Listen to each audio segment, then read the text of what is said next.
Just want to say before the show starts, The Troy Show is a listener discretion advised show. We're fair, we're balanced here, everyone gets a voice. We can't quite control exactly what that voice is going to be, so please keep that in mind as you listen to the show. Any business or organization mentioned on the show is not a sponsor of The Troy Show, nor is it affiliated unless otherwise stated. The Troy Show is not an official representation of the city of Troy, Ohio, USA, or the government thereof. This is Troy on Air.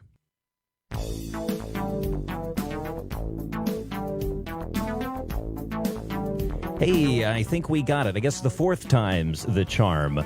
Welcome to The Troy Show, May 11th, one day now away from being able to sit out in this cold, dreary weather in this mid-May situation we found ourselves in here and eat at your favorite restaurant. May 21st, you can actually go inside and get out of the cold. We got a special guest in the studio tonight. Jay from Watch Piqua will be piping in here in just a little bit. If you want to call in tonight, 937-696-7572. We are 121 days now since we've heard any word about the sidewalk out front of the old tavern building. We've got the green light this time. We're hearing that the audio is sounding good. We want it to sound as best as it can for you, the listener. I know how that can feel listening to bad audio, trying to get through long shows like this. So instead of doing the whole show like that, we want to get it right from the start. About a few minutes late, 25 to be precise, but thanks for sticking around with us. Hey, if you want to call in tonight, again, like we mentioned, 937-696-7572. We're going to be taking calls for the guests tonight. It's usually an option I field out to them.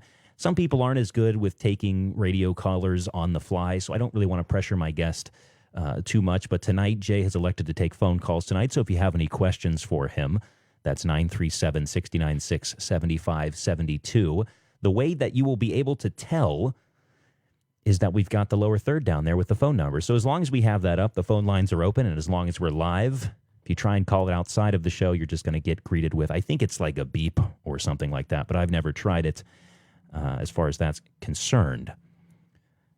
But moving on for tonight, I think we've got everything settled out. No one's running out here, breaking their back, tripping over stuff to tell me the audio is just terrible. I do want to mention this before we start the show. A lot of the live shows, especially ones with guests or maybe more controversial topics that we've covered here on the show, a lot of them we've gotten Facebook comments, and I know people are commenting. I don't follow ferociously Facebook comments. It's a circle that mentally I can't get myself into.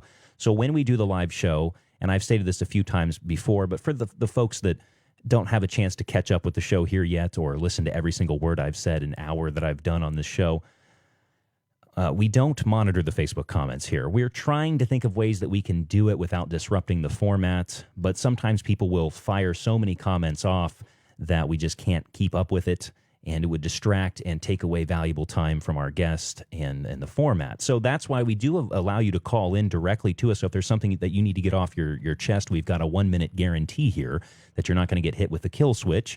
And like the intro states, we can't control exactly what's said on the show because we're kind of an open forum here, and there's no FCC governing that?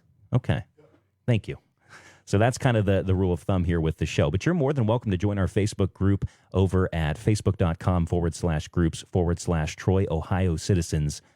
And that's where you can get your comments further, long form, type it out on a keyboard, and go directly to the almost over 450 members now, I do believe, citizens over in Troy, Ohio, Citizens 2.0. And, of course, if maybe you're just not wanting to pick up the phone, beautifultroyshow@gmail.com is where you can reach us. Let's not delay any further. Jay from Watch Piqua, how are you tonight? Doing great, boss. How you doing? I'm doing pretty good, other than a couple minor setbacks here. I got to get into interview mode and kick back here. Right, I just adjusted myself. So, Jay, we'll kind of let you explain to the listeners, any of ours that aren't familiar with your work there in Piqua. You run a Facebook page called Watch Piqua, and you'll never guess what he does with this. He watches Piqua and the inner workings of the community up there. What led you down that path? What decision brought you there? When the page was first started, it was called something else. At the time, it was called Citizens for Fair Utilities Pricing. But the name of the page eventually changed to Watch Piqua for two reasons. first reason is because we started getting more involved with other issues as opposed to just utilities. So I felt it was a good idea to change the name. And the second reason is kind of more of a personal reason. When I would go up to the podium at commission meetings, I would forget the name or the page because it was so long, because it was Citizens for Fair Utilities Pricing, and I would always want to like say it the wrong way. So I got together with a couple of admins at the time that had eventually joined, and we just settled on Watch Piqua. Actually, I think it was the first suggestion I came up with was just Watch Piqua. It's out there. So the reason why I bring that up is because if you go to the origins of the page, the purpose of it was to bring attention to the utilities issues. Now, for anybody that doesn't know, if you live in Piqua, there's a good chance at one point you either have or still do have utilities problems with the pricing. Now, obviously, it's not an issue of it being too cheap. Nobody's ever going to protest against that. So the obvious statement would be it's because a lot of things are out of whack. And for many, many years, there's a timeline of all this. Steve Baker won't talk about it now, but Steve Baker used to report on some of these issues. I don't know why he won't report on it now, but that's neither here or there. But a lot of these issues, some of them have been traced back to usage. That has happened before. Just let me make that perfectly clear right now. Some of the issues has been traced back to usage, but a lot of the issues haven't, and nobody can explain it. And if you call the utilities office, this is a real excuse that they gave us at one point in time. Somebody in the utilities office told somebody, and this has been verified, somebody in the utilities office has told somebody before that a phone charger is responsible for their high utility usage. A phone charger, which I think we did the math at one point in time. It was right around when the page started, but I think we did the math at the time. If you charged your phone for a year straight, it should only maximize your bill by like $10. So somebody, and they have and this is not a bash on the people working in the utilities office, because their supervisors should make sure that their people are well prepared for these questions and don't. But the people who work in the front office at the utilities office they're temporaries. They're not full-time employees. To the best of my knowledge, all of them are not full-time employees. So they don't, and again, that's not a knock on, temporary employees. That's more of a knock on the training.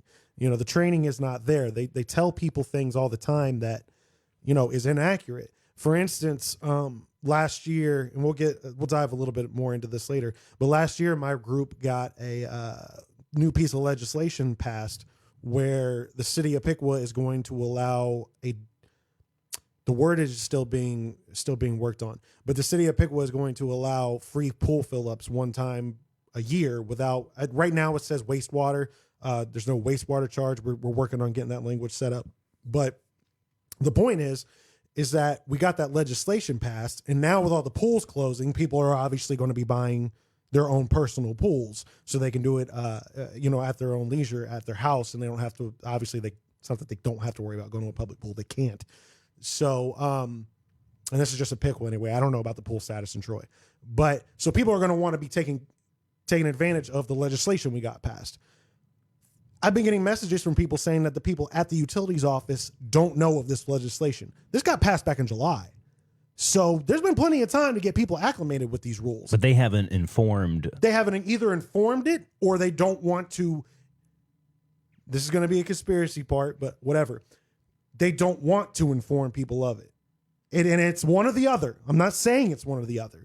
They are either intentionally not letting people know this, or they're not training their people right. One of the two. There's no other reason, no other explanation to why, somebody in the utilities office shouldn't know that if you're answering the calls. So there's a lot of issues internally at the utilities office with rules and explaining things to people and really understanding. So when you call and you ask a question, you're usually referred to the phone charger, which I'm sure. So they're saying a phone charger. They did say that. That's they don't actually say that anymore. Not anymore. So when this was first brought to the attention of Piqua citizens, were you the first person to bring this to light, or were you just in a group of people that was experiencing this? I was the first person that got a massive light to it. There's been other instances, like I said, Steve Baker used to report on these issues a couple years ago.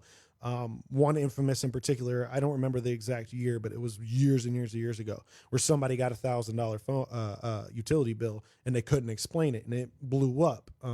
It was all over the news. I think I was still living here in Troy when it happened, and I remember it.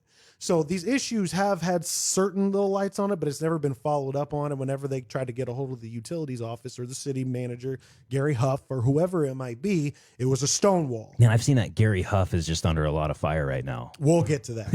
I think there's a lot we can dig into there we'll later, get to that. just from what I've seen on social media. But for people that don't know, you've lived in Troy before, because there's always been this little rivalry with Piqua and Troy. We all know it. So you're coming from a pretty based perspective, which is seeing both sides of the coin here. I was born in Piqua.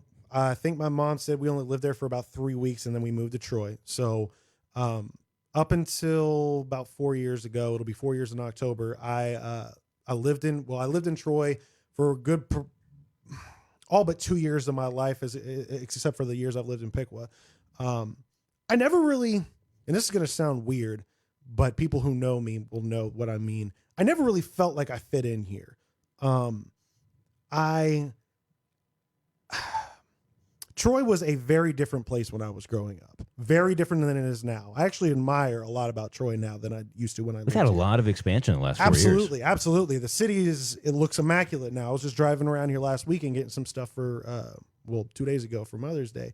On Saturday, I was getting some stuff for my mom, and I drove around, and I was just in awe on some of the renovations. Well, you got ahead of Mother's Day far sooner than a lot of people did. I did, because I'm one of those people that I won't let my mom be around me because she is the target age range for that. Sure. So I wanted to get her flowers, but I didn't want to hang on to them. And I think the only day I could do it was Saturday. So I just got it out of there. I went to reports, dropped it all off, took 6 feet back, and was like, I'm here, but whatever. Right. So I just took care of it. But anyway, the point of it was I've been really impressed with how Troy has handled themselves, but it hasn't always been that way. It was a very divided place when I was growing up between classes, basically. I mean, you had to, and I don't know how schools are now, but you had your typical, rich preps versus the scrubs. And I never really fit in really anywhere. I just always beat it to my own drum. So I never really felt comfortable here. And I found myself consistently, whether it be through relationships or whatever it might be, trying to get out of here. And it just felt like I was never at home here in Troy, even though it was my home for a long time. So I would say probably about 25 years of my life I lived here in town, and then I moved to Piqua. So yes, I'm fully aware of the rivalry. So when I did move to Piqua, I never really had too many utilities issues that I couldn't explain. And then about a year ago, it was actually the very first month of 2019, I noticed that my utilities started going up. So I made a very conscious effort, turning off lights that we didn't necessarily need, turning off everything I could. This is way before I started the page. Obviously, I started the page late April of 2019. So for about 3 or 4 months, I made a very conscious effort to curb my usage because it was just kept getting higher and higher and higher, and I couldn't explain why. And in 1 month, the month of April, I realized that my usage had actually dropped, but my bill was like $10 more expensive. And there's a little portion of the bill that said additional charges, $20. And after 3-4 months of trying, I just had it. Like, I couldn't take it anymore. I didn't understand why this bill just would not go down. So I called them and explained the situation. And the lady who answered the phone was very nice. And that is the one thing I will give them. Their customer service, they put up with a lot of bullshit, and they're very good at taking it. DP&L? No, this is Piqua's utilities is all done through Piqua. That's included. So they don't have anything to do with DP&L? No, you cannot even get DP&L. Because the company, I forget what it was. I used to have the letter here on the desk. I meant to read it on the show because I never read up on it. I never paid too close of attention to my utilities, which is probably why people are running into this issue. But I had this bill here, and whoever it was that they did a deal with ended up going bankrupt here in Troy. But I've always used DP&L. So this is Piqua Utilities. Yeah, you cannot get DP&L in Piqua. You cannot get anybody other than Piqua Utilities, which the power portion of it, they do an amazing job. I've never had an issue with the power. If I have had an issue, it's been fixed within minutes. The rates are very well done. So from that perspective... And you've never had an issue with the bucket truck people. They're just out there turning and burning, trying to make a living. And And just a sidebar, I actually did the government academy that Piqua offers every year, and I got to tour the power facility. And amazing guys. The one thing I can definitely say about Piqua is the people who work for the fire department, police department, power department. They're all very passionate and caring people about their jobs. And they actually took me up in the bucket truck and let it go up as that's high pretty as cool. possible. Most terrifying moment of my life, but I'm like six months into the page at this point, and beneath me I have people who are in the government academy with me, along with the director of the power department, who knows me well by now. I've made his life very miserable at that point, but I have all these people underneath me watching me, so I can't bitch out. Like I can't, Right. I've got to take it like a man. Your card's been pulled. You Right. got to go up. I know I'm 6'3", terrified of heights. Absolutely terrified of heights. How So, high up does that thing go? I think it was like, I don't remember. I want to say 60 feet. And people might be thinking that doesn't sound like a lot, but that's Oh, dude, it was high. allegedly. I've jumped off a certain 30-foot cliff in the area into water before, allegedly. Right. And just that, Yeah. about 15 feet down, you totally lose all feeling of gravity. It's Yeah, the you weirdest could experience. see the highway from how high Oh, up wow. we were, and that building's nowhere near the highway. So I'm up there in the bucket truck, and I know the guy who's taking me up is shaking it on purpose because he could tell how nervous I am. I couldn't move my hands after I got down because I was gripping it so hard.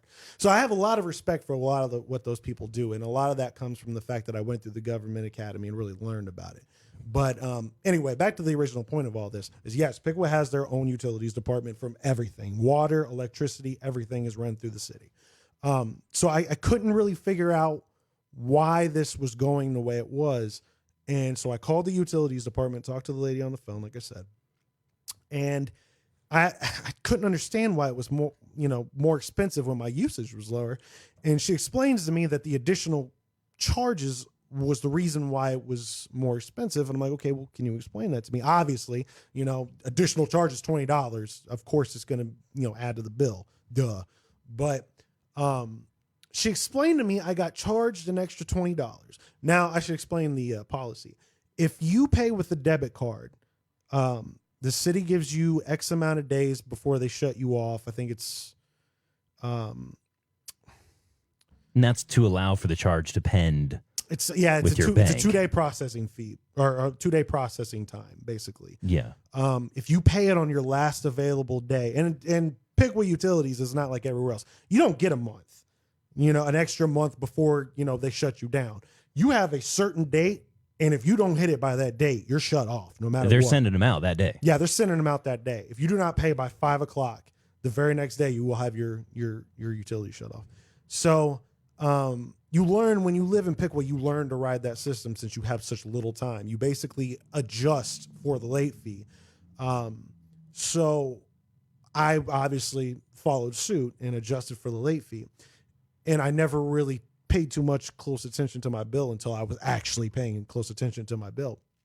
And she explained to me that if you pay your bill on the day of the shutoff, your last day to pay, if you pay with a debit card through the website and as your last day to pay, you are charged a $20 fee for being late, even though you paid it before the allotted time. And the reason you're given is because their system is not updated to handle the processing time. They can't just see, even though they can't just see that you paid it and not charge you the fee. Basically what it is, they're getting the free $20 off of you and trying to tell you somehow it's your fault. If you're, what's today? So tomorrow, May 12th, your Yes. water bill or utility bill has to be paid. Otherwise, your electric's getting shut off by 5 o'clock. You pay it at 4 p.m. with a debit card, and there's a 2 or 3 day processing fee. You get charged $20 if you do that? You get charged $20 even though you paid on time. Technically through And their excuse is because there's a processing time. computers, technical And issues. their software is out of date, which that could be a legit excuse. Well, if their But- software's out of date, and I just feel this out there, because I'd like to hear your response, because I know Sure. this has been a heated issue in Piqua for a couple of years now, I believe, maybe a year. How much were those bulletproof windows? They just ordered more too. Really? Mm-hmm. After that whole, they're just doubling down. They did it about a month ago while everybody, and that's something we'll get into here in a little Okay. bit too. A lot of things have happened since the start of this pandemic that nobody can contest. Because what I'm kind of wondering here is, I'm trying to get, because when I have a guest up here, I like to pick their brain, get in their head, see what they're thinking. And what I could be seeing through your head is there's, what was it, like 90,000 for these windows. Yeah. But they're telling you that their software's out of date, and that's why they got to charge $20 for the processing fee. But then they've got, $100,000 sitting in the bank or so for stuff like that. And there's other instances too. Like we got told back in July that the new meters that they were installed, which they did not have the proper software to communicate with.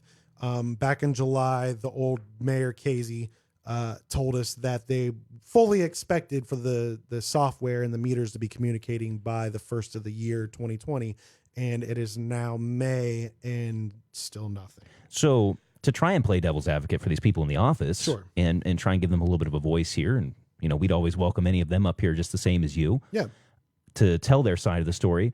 Has there been any talk amongst that group of people that are in charge of the utilities and the software that is causing this $20 fee to say that, okay, once we're taking all the $20 processing fees and we're putting those into a savings account, and then when we can buy new equipment, the fee's gone and we're updated and things are good to go? As they have mentioned anything like that? Not really. It's hard to get straight answers because usually when you're talking to these people with cameras on them, all the commission meetings are recorded. Now they're going to be live streamed. So it's hard to get a real straight answer out of them. I have had backdoor, back room, private conversations with some people. And the feeling I get is while the cameras are on, they will tell you, oh yeah, we're going to work on that. And then as soon as everyone goes home, they forget they ever said it. So what's the more pressing issue for them right now? Because right now, obviously, let's just say there's a lot of people upset about the utilities, right? Sure. But maybe for some reason they're not seeing a larger pressing issue in Piqua that they're trying to allocate resources for. So for the cameras, they're trying to calm those people down, while behind the scenes they're trying to allocate money for maybe a more pressing issue. Is there any issues like that in Piqua right now, or is this pretty much the main one? If there is, and I got a real good relationship with the mayor of Piqua, Chris Lee, but we argue about this all the time. I don't think that they're going to go forward with it now because my point's kind of been proven with the pandemic. But over the summer, all I heard about was the money going to be put into the riverfront project that Piqua was going to do. And I, being a promoter, I promoted very many successful shows. I've got multiple sellout shows down in Dayton for the promoting that I do. As a promoter, I look at what's going to draw people in. And their idea for revitalizing Piqua is the riverfront project. Now, they put all their money into that. They just spent $500,000, $600,000, I forget what the exact number was, to redo Lock 9, the Lock 9 area. You just drive by there now, you'll see everything that they were attempting to do. Back when I was doing terrestrial, I did a remote there. When they had that summer festival or end of summer festival at Lock 9. I remember that. Right. So they're dropping $600,000, $500,000, I don't remember the exact number, like I said, to redo and get the utilities down in that area so they can get a stage. And this is stopped. All the spending's been stopped, obviously, with the pandemic. But had it not, they would have continued forward with the rebuilding phase of that. Except for the windows. Except for the windows. But they seem to think that if they just copy what everyone else is doing and spend the money to do what Troy has done to make themselves successful, and even some of the things that Sydney is doing to make themselves successful, then they will be successful. My train of thought on that is you're just copying what other people are doing. You're not making the big bang to draw people's attention. Well, isn't Piqua totally different than Troy? And Absolutely. Troy totally different than Sydney? Absolutely. And Sydney totally different than Versailles? Right. And you could see, some of that thinking failing already with like lock tenders going under. They weren't getting any business before the pandemic, really. I drove past there all the time and the building was almost empty. I've heard nothing but negative. I never went in there myself. I just know what I saw when I drove past. I know a lot of people's voiced their displeasure about the place, and that restaurant was handpicked by the city because they thought that's what the city needed to attract people. Unfortunately, we're being, screwed out of our utilities and all of our money's being drained, so we don't have the money to go to these high-end places. Just the people at the top of the hill do. Well, I can think of an example. I mean, everyone yelled for a Chick-fil-A in Troy for years. Yeah. It was like always a high school graduation topic whenever they'd make one of their speeches. Sure. We want a Chick-fil-A in Troy, and they gave us a Chick-fil-A. It took a while, but we got a Chick-fil-A. Whereas no one, I'd never heard of lock tenders until I read the article, unfortunately, that they did close. I mean, but if they don't have good press right out the gate and word of mouth right out the gate, then why would you be expected to stop and it? that's another issue that Piqua has, and I've tried my best with this page to kind of curb that. You have a lot of people who like to bitch and moan on Facebook, but don't like to do anything And about show it. up, because you show up to like every meeting that you Every can. single meeting I can, And if you I'm there. can't, someone who's a representative of Watch Piqua, I'm assuming you have a couple people helping you. Either my future wife will, because she enjoys all this, or one of our admins from Watch Pick was always there, and then there's always the video. But So you always have representation there. yeah, I either have representation or I'm there front and center. You can see me at every single one of those meetings, front row. And as a matter of fact, a lot of people actually said they don't like watching the feed when I'm up there because I just sit here and do this with my foot. And I'm trying to like be more conscious about it, but I just can't help it because usually I get pissed off about something. I'm just sitting here just boiling. Sure. But anyway, so yeah, I'm always there as much as I possibly can to try to set the precedence.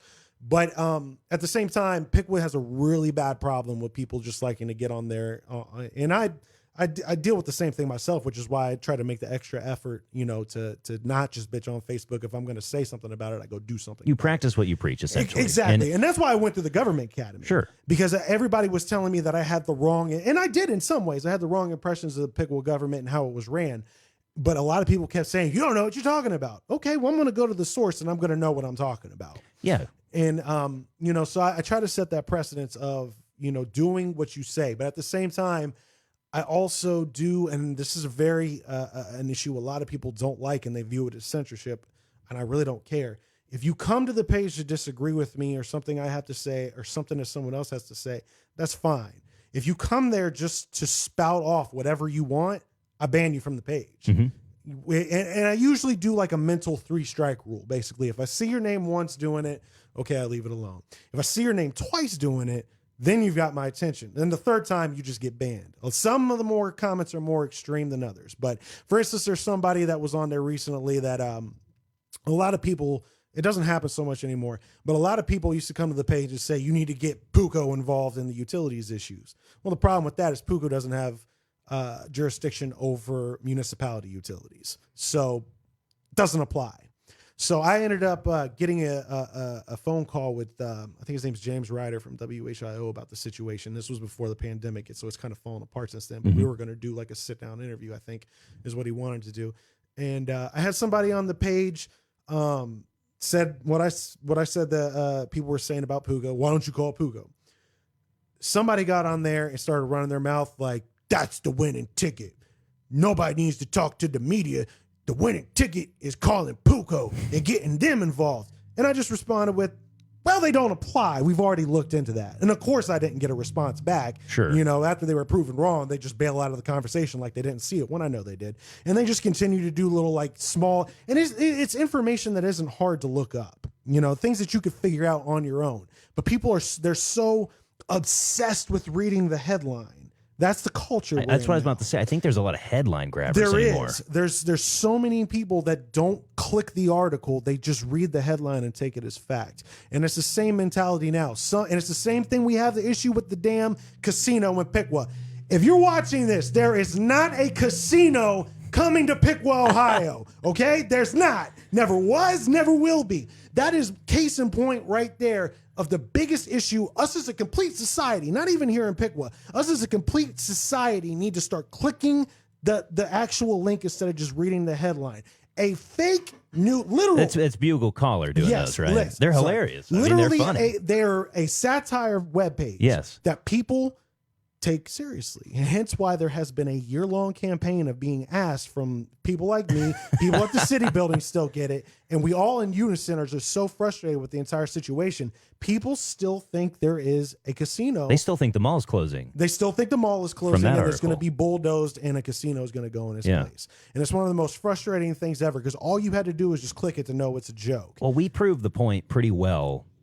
I read an article, and I love whenever the Bugle Caller puts something out that's pretty funny, and they did the one about the Strawberry Festival. And I want to throw this out real quick. Anyone who's on hold for the calls, we will get to you.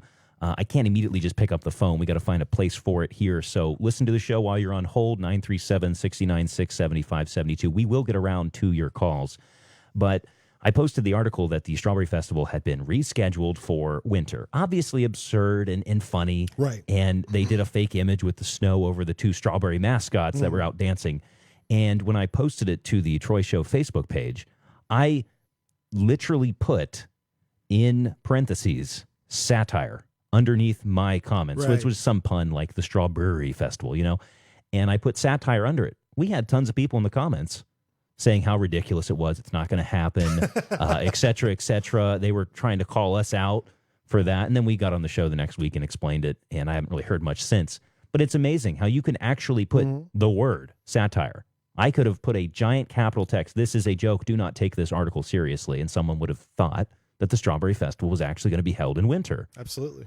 And I love these satire sites. I think they're funny. And I think they do serve a point in the community to maybe humorize stuff that is taken too seriously sometimes, and provides an outlet for us to all kind of have a chuckle at it. And the Bugle Caller is top tier when it comes to satire. Absolutely. I don't know who runs it. I enjoy it. It's I good. enjoy it. And the fact that they trick so many people just shows you how good that they really are, especially in today's I think society. that's the funny part that some people don't get, is some people do get a laugh out of someone else taking it seriously. Right. And maybe that's the question. Well, let's take a call here. It looks like Brad is trying to hold his streak here on the show. Let's go ahead and bring him in. We had another caller in here, but they fell off the line, and that's why I wanted to remind everyone, if you are in our queue here, our call screener will be very nice to you. Take your question, get you in the queue, and then just hang on the line. We got the show playing for you in the line. We do advise just turn anything off in the background that you're listening to the show on, so there's no feedback. But let's go ahead and bring Brad in here. We'll try and bring these in. He's got a question for you, Jay, so be ready. Let's see here. Brad, are you with us? Hey, what's up, Kyle? Nothing much, Brad. How are you this week? You avoiding all of the coronas out there, looking forward to outside patios? Well, that's funny you mentioned that, and I'll get to that in a minute. I was at the rally around the state this past weekend. Missed you, by the way. Yeah, I was supposed to go. I thought about going out to the State House, but then I saw they were going to be doing one on the bridge, so I thought I'd just go over there. Yeah, it was pretty interesting. Mr.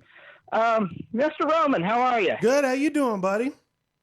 I'm doing great. Haven't seen you for a while. I know. It's been since the last, Let's Change Piqua meeting. What was that, like January? I think it was. Yeah. I think it was. Yeah. And I'm going to tell you something. You think your 60 feet was scary? I took the Government Academy, the very first one, back in 2012. Yep. Okay? They took us up in Engine 1 from the fire department. Your 60 feet ain't got nothing on my 90 feet. What's No. that one, like 5 or 150? Ridiculous. 200? They had it out there. We obviously couldn't get on it because that engine has so many problems right now, but they extended it all the way up just because of my curiosity. And I think that was after I did the utilities one. And that's all I could think about was ain't no way in hell. So, yeah, you're braver than me. Well, Brad, hey, what's your question for Jay tonight? We all went up to that. And Kyle, I would encourage you, and they do, I believe. Do they have I one don't in know how Troy? it is now. Maybe Jay can answer this. When I took the first one back in 12, we had a lady from Troy that was in my academy class. Oh, so I would encourage you to take it. they'll take us here from Troy. I honestly don't know. Nobody was there from Troy when I went through, but if that was the case, it is. I honestly believe it was one of the best things I've ever done. I'd love to do that. It was That'd be awesome. fun. It was awesome. Well, maybe we'll get the Troy Show bikes. I think, at 60 feet, I think my wireless microphone has 250-foot radius. Yeah. So we could probably get a microphone up in that bucket. Yeah. And we could film it from the ground going up, and we could probably just take the thing up with us and actually show that. Yeah, I was one and done on that. Yeah. I did it, and that's the end of it. So. Well, we'll see. We'll see once this whole pandemic thing is over with. But speaking of which, Brad, But it Jay, looks you like on here you got a mentioned, question for Jay about that. Sorry, Kyle. Sure, go ahead. Yeah, but Kyle, Jay, you mentioned Let's Change Piqua. I don't want to steal any of your thunder. Do you think that's going to gain any traction? It's actually dead. Okay, let me rephrase that. For those that don't know, there was Bill Jaqua, who was the original Piqua protester. He's been going down their throats, and I've really taken a lot of what I do from his stride. He's an amazing man. I think he's very knowledgeable, taught me a lot, and I'm very appreciative to call him a friend. But he started the page called Let's Change Piqua. Now, he was trying to introduce legislation that would completely change the type of government that Piqua was. With the pandemic situation, he had a timeline set up for himself where he had to get signatures for this form of government change to be put on the ballot next year. before the pandemic, he set a timeline for himself. And if he didn't get to X before that time, he was going to go ahead and call it off. Obviously, that timeline has just been blown into pieces. It's not going to happen now.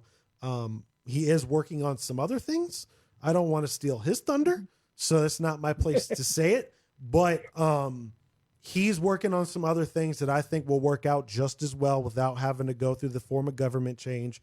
I know there is some support behind what he wants to do, and I think it'll be great. So while the original form of government change is dead, the idea of continuing to change the inner workings of the city government is still alive and well. So I will let Bill handle that. Well, hey, throw him a business card. I got a stack of them there. We'll have him up here. You, Jay, but and I hate saying this. I've been following the meetings on YouTube. YouTube. Mm-hmm. Yeah, and I hate saying this, but I think we've got another Bill Vogt up there. Who do you think that is? Mr. Vogt. I don't necessarily agree. I've had some conversations with him, and I think he's forceful because he's very passionate about making a real change. It might not come across the right way, but he's very personable every time I've spoken to him. I don't know. Look, the jury's still out, period. I can't sit here and say that I don't think that's the case. However, it would be very hard pressed to get another type of prick like Bill Vogt was. So, I mean, you would have to try really hard and wake up really early in the morning and practice your prick skills in order to match what Bill Vogt was. So I can tell you from experience, I've had clashes with that guy. I hated his guts. Oh, I know. I can't wait until the anniversary comes up here soon and it pops up on my memories of when I chewed him out last year. I can't wait for that. That was an epic ass chewing, and it turned beautiful out so moment well. brought to you really by Facebook. It really was. So, and I got to do it to his face too, so that was even better. But I don't know, man. I forget, what was that about? What was that about, Jay? He, I had heard, I know everybody in Piqua for the most part. I would think by now, yeah. Even before that, just because all the stuff I do in music, and I'm not really a hard person to miss. I'm gigantic. So I know a lot of people. I know a lot of people that are in certain restaurants, and we'll leave it at that. And the word got back to me. It was the meeting after my very first meeting when I introduced myself to the commission, what I wanted to do. And word got back to me that Bill Vogt was in a certain restaurant, very openly, very loudly talking about how much of an idiot I was and how these people just bitch and moan and they don't realize that their utilities are their own faults. And by the way, this is the same person who knew that the reason why the utilities is so jacked is because there's $100 million loan put out on the new facilities that they built. Why did they build these facilities? Because the commission that Bill Vogt had been on almost the entire time he was on the commission, ignored that entire time he was on the commission. They ignored all the problems that needed fixed in those buildings. Very openly ignored them. So there's a gigantic loan out on those. So what they had to do was they had to make legislation to where each year for 4 years, the prices were going to raise. So this whole time he knew that the prices were raising, but was still publicly trying to bash me and bash anyone that had issues with their utility bill. Ridiculous. Like, you voted on legislation to raise the price. You're trying to say it's all in our heads, whatever. So while he knows that it's not just people's usage, there are reasons why people's utilities are going up. He voted for it. And still trying to tell people that I'm an idiot. Okay, so I waited till the very next one. During public comment got up. I let him have it and called him out publicly. And I wanted to, oh, by the way, before the cameras were on, I got there about an hour early. And Bill Vogt was up there talking with then Commissioner John Martin. It was just us three in the room. And Bill Vogt was talking just loud enough for me to hear him. Just loud enough to call me out. And to see what I'm going to do if I'm going to back down, talking about these people don't get that it's their own fault. And just small little jabs. And I made up my mind right then and there, I'm going to have to let this dude have it. So I get up there and I ask him about, I think what I said was, do you remember me from last week? And he says, yes. And I said, okay, so you remember why I'm up here? And he said, yes. And I said, okay, can you explain to me why I'm getting messages where people are telling me you're talking shit about me? I obviously didn't say shit because it's at a commission meeting. Right. But there's no FCC here. Right. So there was just a silence, and then he started talking, and I knew in the back of my head at some point he was going to try to cut me off. So I continued to go into my speech, and he was a fucking prick. And I continued to go into my speech, and he starts cutting me off. And right when he cuts me off, I go, "No, my turn to talk. You had your turn." And you can see my That get his thing attention? Yeah, because he's not used to people talking to him that way. He's used to talking to other people Sure, that way. I can see that. So, and you see in the background, my then girlfriend, now fiance, just kind of goes like this. There he goes. Because I did the rock. I put my hand out there and just stopped him mid-sentence and just continued to let him have it. But I did that to really set the tone more than anything and let these people know, like, last week I was very nice to you. This week I have another reason because one of you are using your power to try to intimidate something or somebody. And that's what irritates me more than anything. You know, we can disagree. We can have different opinions on some of these things. We can do all that all day long, but don't you dare try to intimidate me. Or if I know that you're trying to intimidate someone else, I'll go out of my way to stop you. You know, and that's a lot of the issues when it comes down to the city of Piqua and the politicians in the city of Piqua, for not necessarily now, but for a long time, they were very used to bullying people out. And when you try to bully me, I push back even harder. Because that's one of the things when I was, growing up, is I got picked on quite a bit. And it's probably why I am the way I am about some things. But that really made me immune to people trying to push me around. And I dig my heels in sometimes too much. It is a flaw. You bite at me, I will bite back at you. I've tried to curb it, but there's our times where Jay, I would tell you from experience. I fought the same fight you're fighting many years ago. Right. And I'll tell you both this story. About 11 years ago, back when Tom Hudson was mayor of Piqua, and he was on a power trip. And back then, they still do have a 5-minute period for each person to give public comment. They don't enforce it like they used to. They do now. Tom Hudson was bad. They do now. Since you got there, right around, Brad, you remember when we got all that legislation passed back in early August? Was that the one about the level billing and all that? Yeah, right when we got that passed, Casey kind of switched on all of us, and they started reinforcing. Oh, yeah. They started reinforcing the 5-minute rule. Mm-hmm. I'll tell you something. Casey Hines and Cindy Pearson. I misspoke about Tom Folk. Cindy Pearson is the new Bill Vogt. Okay? Let me tell you something about Cindy Pearson. That woman is PPP all the way. Her and Casey Hines both. They're so far up Dan French's rear end, it's not funny. And I think an explanation here is in order, and I'll let Jay explain it if he wants to, about what PPP is.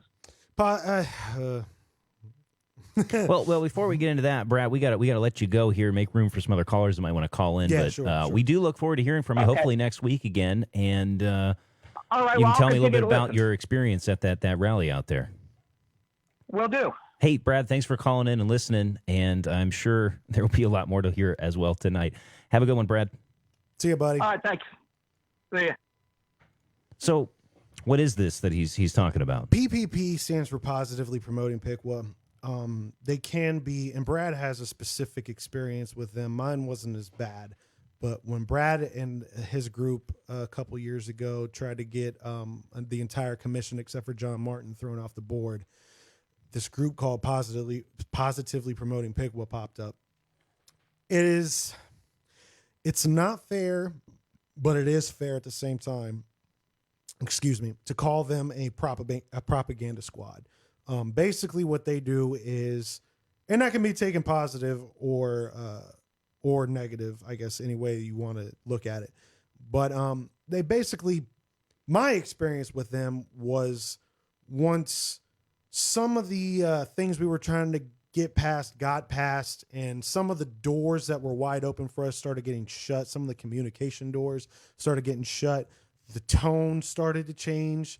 I got about 2 or 3 messages within like a 5-minute period, which is rare, from people who were a part of this group. There was an email chain that got put out. Me and Casey Hines, former Mayor Casey Hines, kind of had a fallout where I met with her a couple different times in public. We had a really good working relationship. We talked on the phone all the time. I really thought she was in our corner.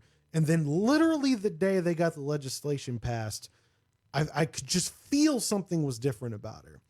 And she started being real callous towards me. And I take that seriously. If I feel like you're my friend and you turn on me what I feel like what is for no reason, we have a problem, a serious problem. And I felt like we were building a friendship, and then it just stopped out of nowhere.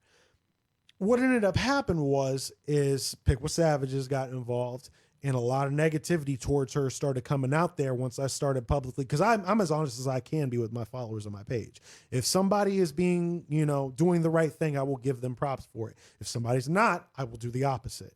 And I started to do the opposite with KZ.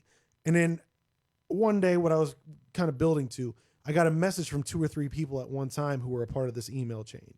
What happened was Dan French, who is the chairman of Positively Promoting Piqua and also has a vested interest in keeping things, a certain way, in my personal opinion. I have no proof of that. That is my personal opinion and the opinion of others, quite frankly.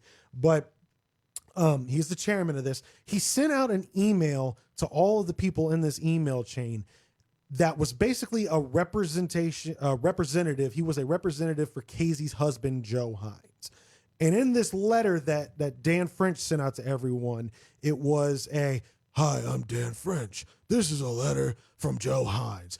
And this letter is just Joe Hines laying out how everybody's being mean to his wife, and they need everyone to rally around his wife and come to these meetings and basically be a counter argument to us. And so throws his wife into the mix in order to garner support for his cause. Correct. So, and a lot of people that got this message saw through what they were trying to do, because this is a group that calls themselves Positively Promoting Piqua. Why are you putting out email blasts asking people to be the counter argument? That's not odd. Yeah, it's very odd. It sounds like a propaganda squad. So a lot of people saw this email chain and contacted us immediately. Like, we were been a part of this group thinking it was one thing. We do not approve of this. Brad was actually one of the people who messaged me too. And the first thing he said was, well, you got the attention of the Good Old Boys Network. And I read this, and they didn't realize I had it. So we were fully prepared by the time they showed up. Their plan was to ambush us at the next commission meeting and basically try to use their positivity to push us out of the equation, but we were ready for it. So that fight was very short, but I did get my very first taste of, okay, this is how this works.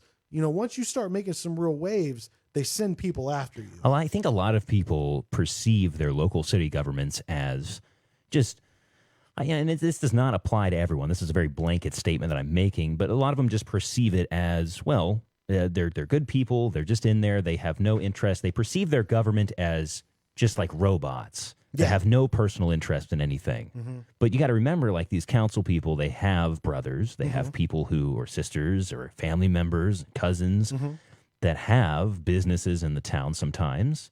And there can be interests that sway. And that's just one example. Absolutely. I feel like a lot of people put their local city government on a pedestal, and you can't always, from my experience, be positive about things. As much as people try to be, sometimes you got to get in there and fight. Speaking of propaganda for Piqua, whether a good thing or a bad thing, there's one thing I definitely notice that is different about Piqua when I drive through it, and it is the downtown. And we got a caller on the line here that wants to field a question to you about downtown Piqua and utility bills. Sure. We'll go ahead and head over to Ryan. Ryan from Piqua. Ryan, are you with us? Yes. How are you tonight, Ryan? Pretty good. I'm sorry, I've taken a drink of water. What's your question for Jay? So, Jay, we've never met, and I hope we do meet. I think I know who you are. You reopened today, didn't you? No, I didn't actually. Oh, okay. I'm actually just a small business that I operate out of my house. Okay. I won't get into that or anything, but I actually lived in downtown Piqua from the years of 2017, 1 year, and 2018, and I have documented utility bills where I averaged over $700 a month. Now keep in mind this apartment, that it was an old warehouse that was turned into an apartment, but I averaged over $700 on a utility bill a month.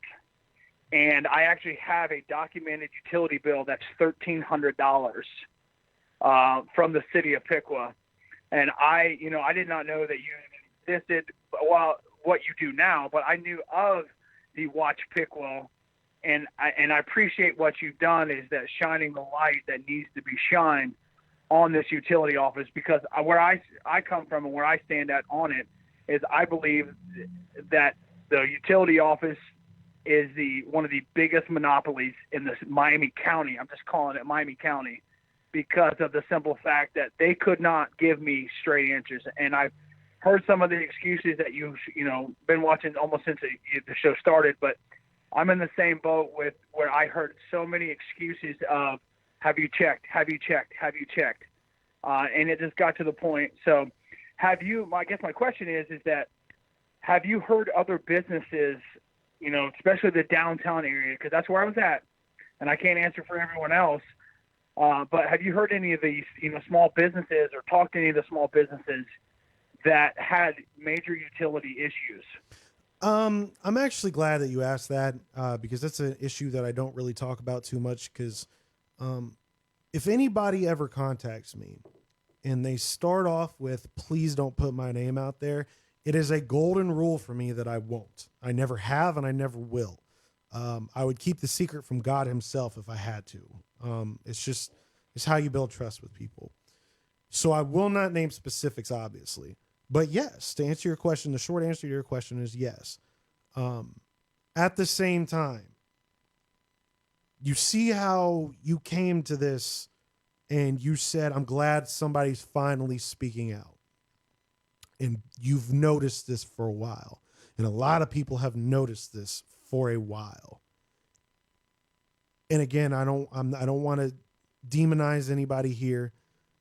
But if all these business owners who have contacted me, contacted Bill Jaqua, contacted anyone would just speak out. A lot of people are terrified of retaliation. I'm here to tell you the bark is not as bad as the bite. Okay. If all these people, all these business owners would actually speak out and let people know now more than ever, because there's so much financial uncertainty looming everywhere because of this pandemic. If all these business owners who came to me would come to a commission meeting and actually get that out there, we'd be in a much better position. Now, I understand people have to protect, what they've built, and I respect that.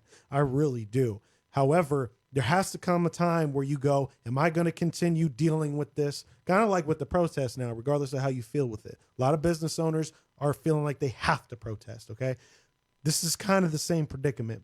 If a lot of these business owners who have these issues would actually come forward, we would be much, much better off. So yes, to answer your question straightforward, yes, we have had situations where business owners have came forward and said it, but we probably could do better if they would actually get their information out there to the public. Well, does that pretty adequately answer your question there, Ryan? Yeah, absolutely. And I just watched actually to bring up another about. I just was always as a Piqua, resident, I thought it was actually just mind blowing that the utility office and now the second floor of the building, which I just saw, is they're getting bulletproof glass for the safety, quote unquote, safety features or the safety precautions of the pandemic. I just always thought it was just very, very odd when they installed those. How hard did you have to sneeze to get through bulletproof glass? Yeah, I haven't been paying too much attention to the commission meetings and everything since they've gone. Yeah, they just voted. They had one vote against it. I forget who it was that voted against it. That would have been Chris Grissom. Chris Grissom did. Yeah, and they're spending upwards of $100,000 to put these glass in, which there's nobody going in, which doesn't make sense. There's nobody going into the office because of the pandemic. So why spend the money now? That's a good question. And I think that's probably what runs through your head a lot, Jay. It does. Well, hey, Ryan, thanks for the call, for calling in. Thank you, I know we're the Troy Show, and you're from Piqua, but like we say here all the time, we cover everything in Miami County, neighboring counties, and whatnot. So we appreciate your call tonight. Hopefully we got your questions answered for you. Thanks, boss. Hey, wow, he did the job for me. He hung up for me. I always appreciate a good caller like that. I don't have to do anything. But no, we do appreciate them. Your calls tonight, 937-696-7572.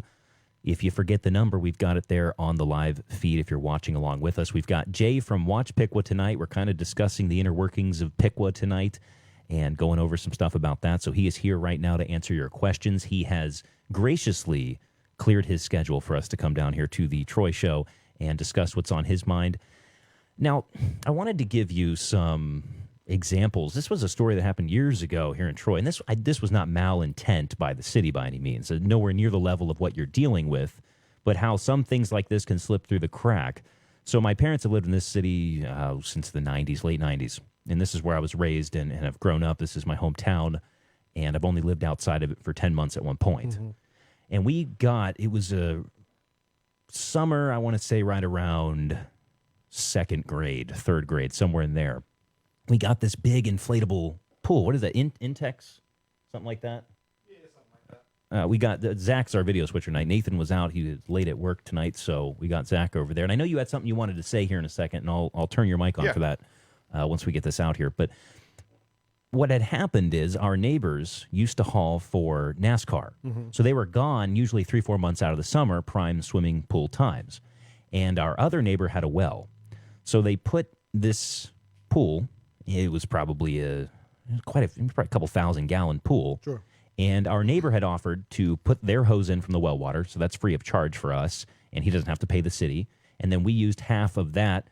The other half of the water came from the city water. Mm-hmm. And you have to call the city to let them know that you'll be using such and such amount of water, and they will kind of give you like a discount on it sometimes, right. And it also gives them a heads up that a huge chunk of city water is going to be used for a pool, and gets them prepared. So the other neighbors that drive for NASCAR, they would haul the actual cars and they would park in like the middle of the track there. Mm-hmm. Was their job. So they were gone forever. Well, when they left, a leak had developed on their faucet, and their outdoor faucet where you hook your hose up to. And so that was just dripping the entire time. Sure. And when they got back, I think they were back for a small period of time during the summer. For some reason, they came back while the pool was still up. Mm-hmm. And they had seen this huge pool, and they started asking around, and everyone was saying, yeah, they filled it pretty quick. Yeah. But no one had known that the neighbor had lent their well water. Sure. So here, the neighbors came over and accused us. I think they actually ended up calling the police, that my parents had stolen the water from the neighbor. Yeah. And tried to fill our pool with it. And that just wasn't the case. Well, it was a police report about it and everything. They sent the water department out. They found the leak at the neighbors and realized that was the cause of their massive bill. But that was their first idea. And so ever since then, I mean, things aren't really as open and shut as you would think. And there might be areas that they're not realizing that things are being overcharged or whatever the case is. But in this case, the blaming it on a phone charger sounds a little bit much, because there was kind of like a whole summer worth of leaking. But that actually got into TDN's police reports, the Troy Daily News police reports. And my mom, she just can't live it down. She's like, all the neighbors think that I stole my neighbor's water. Never happened. Yeah, and there's a good healthy dose of suspicious and self-inflicted wounds. Yeah. I've been real careful. I used to put people's stories out there if they let me. I don't anymore for the most part, if I can avoid it, because there's been so many instances where, somebody's came out and be like, I have this $600 utility bill I can't explain. Upon further review, it was their own fault. So I've been real. And it's got to be tough in your position. It is, because you want to believe everybody. Because there's genuine people, I'm assuming, that need your help, because you are a very get in the face and get it done kind of attitude. Mm-hmm. And I don't view you from just the hour and a half that I've actually got to know you in person as someone who has any malintent for his city. No, it comes up. A lot of people confuse loudness with anger, and what it is it's a mix. But it's well placed because you live here, and that's why we started this show, is because of issues that affect people when they walk out of their front door. Right, and there is a translation through text issue. One of my biggest regrets I've ever had when I've dealt with this page was when I very first started. There was a lady that misunderstood what I was trying to say to her, and she was all for coming to the meetings or whatever. I forget exactly what the exact conversation was, but I did not type it out very well. She took it one way, and she had every right to take it that way. That was my fault. and I never heard from her again. I even tried to message her, on my own page or from my personal page, and I sent her my phone number. It was like, hey, can we please talk about this? I think you misunderstood what I said. And I knew that I had misspoke. So I've been very careful about that too. But sometimes you do, sarcasm or, jokes sometimes just don't translate. Yeah, the old diary of the keyboard, sometimes Right. heat of the moment stuff. And that's, Right. we are in a faster paced society, and it's hard for people, it's hard in my mind to, and I'm just as guilty of it. I mean, it's not something I try to practice it every day that I can, but when the times that I do use social media and I get into it with somebody about something, a lot of times, a few days later, something else comes up, or that person's across the world. I'll never hear their voice. I'll never Right. hear the inflection in it. Yeah. And by the time I ever even think about that, it's too far in the conversation. The you know? only time I ever specifically try to be malicious is if I feel like I've been attacked first. Well, sure. And it's been few and far in between now, but there have been times where I've had to get into, some of the Pickwa, Ohio group pages and get in somebody's ass because they've just, I have specific people. I call them city apologetics. They do everything they can to try to discredit me, even though they've got very little facts backing them up. But they think that they're a part of the club and they're in the inner circle when they're really not. They're at the table eating the scraps. So, you're always going to have the leeches who think that they're a part of the elitists, but they're not even, good enough to wipe off their shoes. So those people I will go after if I have to. If you're just criticizing me or whatever, I will probably leave it alone. You can guarantee anybody that's listening to this right now that's in these group pages, you can guarantee if you say something about me within minutes, I know about it. Sure. And there's a lot of times where I just go, whatever. But there are some times where I'm just like, nah, I've had enough. That's of this. something I want to field your thoughts on here in a second about these groups that have been popping up lately. Sure. And kind of what your thoughts are on that. Now, Zach, you had a point that you wanted to make a minute ago. So I don't know how far back we're going here. Not too far. Okay. Back to the bulletproof glass.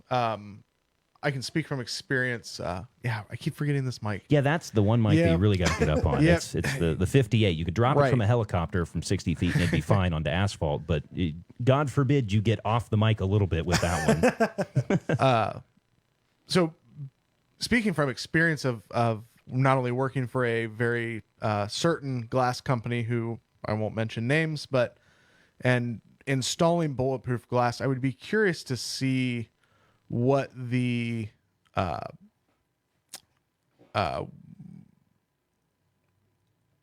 bidding process was behind who and how they decided.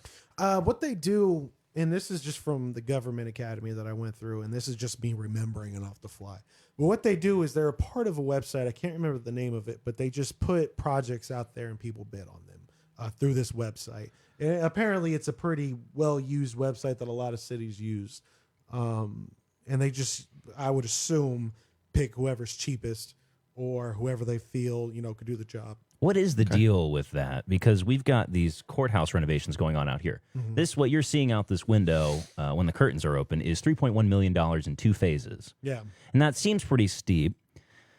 The reasons they gave behind it, for a Troy example here, is the pipe work underneath. There's just a ton of old historic stuff that needed redone. Fair enough, take a couple $100,000 if you got to get that done and get it done. They wanted to redo the entire brick since they were going to be under there because they viewed the bricks as a tripping hazard. And I've walked on that my whole life. Yeah. And they were in rough condition even when I started walking. Sure. And I've never viewed that. But that's kind of the age we live in where it's probably safer than sorry because there's a lawyer around the corner. Right. It's better to be safe than sorry on that one. So they wanted to do that, and they viewed it as a tripping hazard. And a lot of people were upset, some of the historic people as well, because they were tearing down portions of the wall that all their kids had walked on through the years, the fountains. And at first I was very, very frustrated with it as well. But then I realized it looks pretty good. They preserved the old pillars from the fountains. But it's the price tag. Is $3.1 million Sure. for something like that. And kind of what I'm getting at here is the bidding process, because we assume the government has our best interest in mind, and they're going to pick the cheapest route with the best quality that they can get that's safe at the end of the day. Sure. What's your experience with that in Piqua, at least? Well, there's times where Piqua has no general debt. They have debt in the utilities, but they have no general debt. They're very good at budgeting, beforehand. The first round of glass that went through the $90,000, I think, was a year before I was ever even involved in any of this. So this was figured out a long time ago. So you can chalk it up to the fact that, this was decided way before there was any type of public war between me and them. Not the last round. The last round was done when nobody could contest them. So that makes me throw a flag on both sets of purchases for this glass. Do I think that it's unreasonable that look, a lot of people hate the utilities office. All right. And those people catch a lot of crap. Should their safety be one of the first things that is thought about? Absolutely. By getting one of the police 50 feet away in the police station, or hiring somebody from, make a job. Make a job. If you're that worried about your safety, there's a police station. You can see it, across from you. They purchased the glass. I'm trying to weigh this out because you make a good point. Like, just put a security officer or an actual police officer in the facility, pay him, I guess that'd probably be around 40, 50 grand a year salary.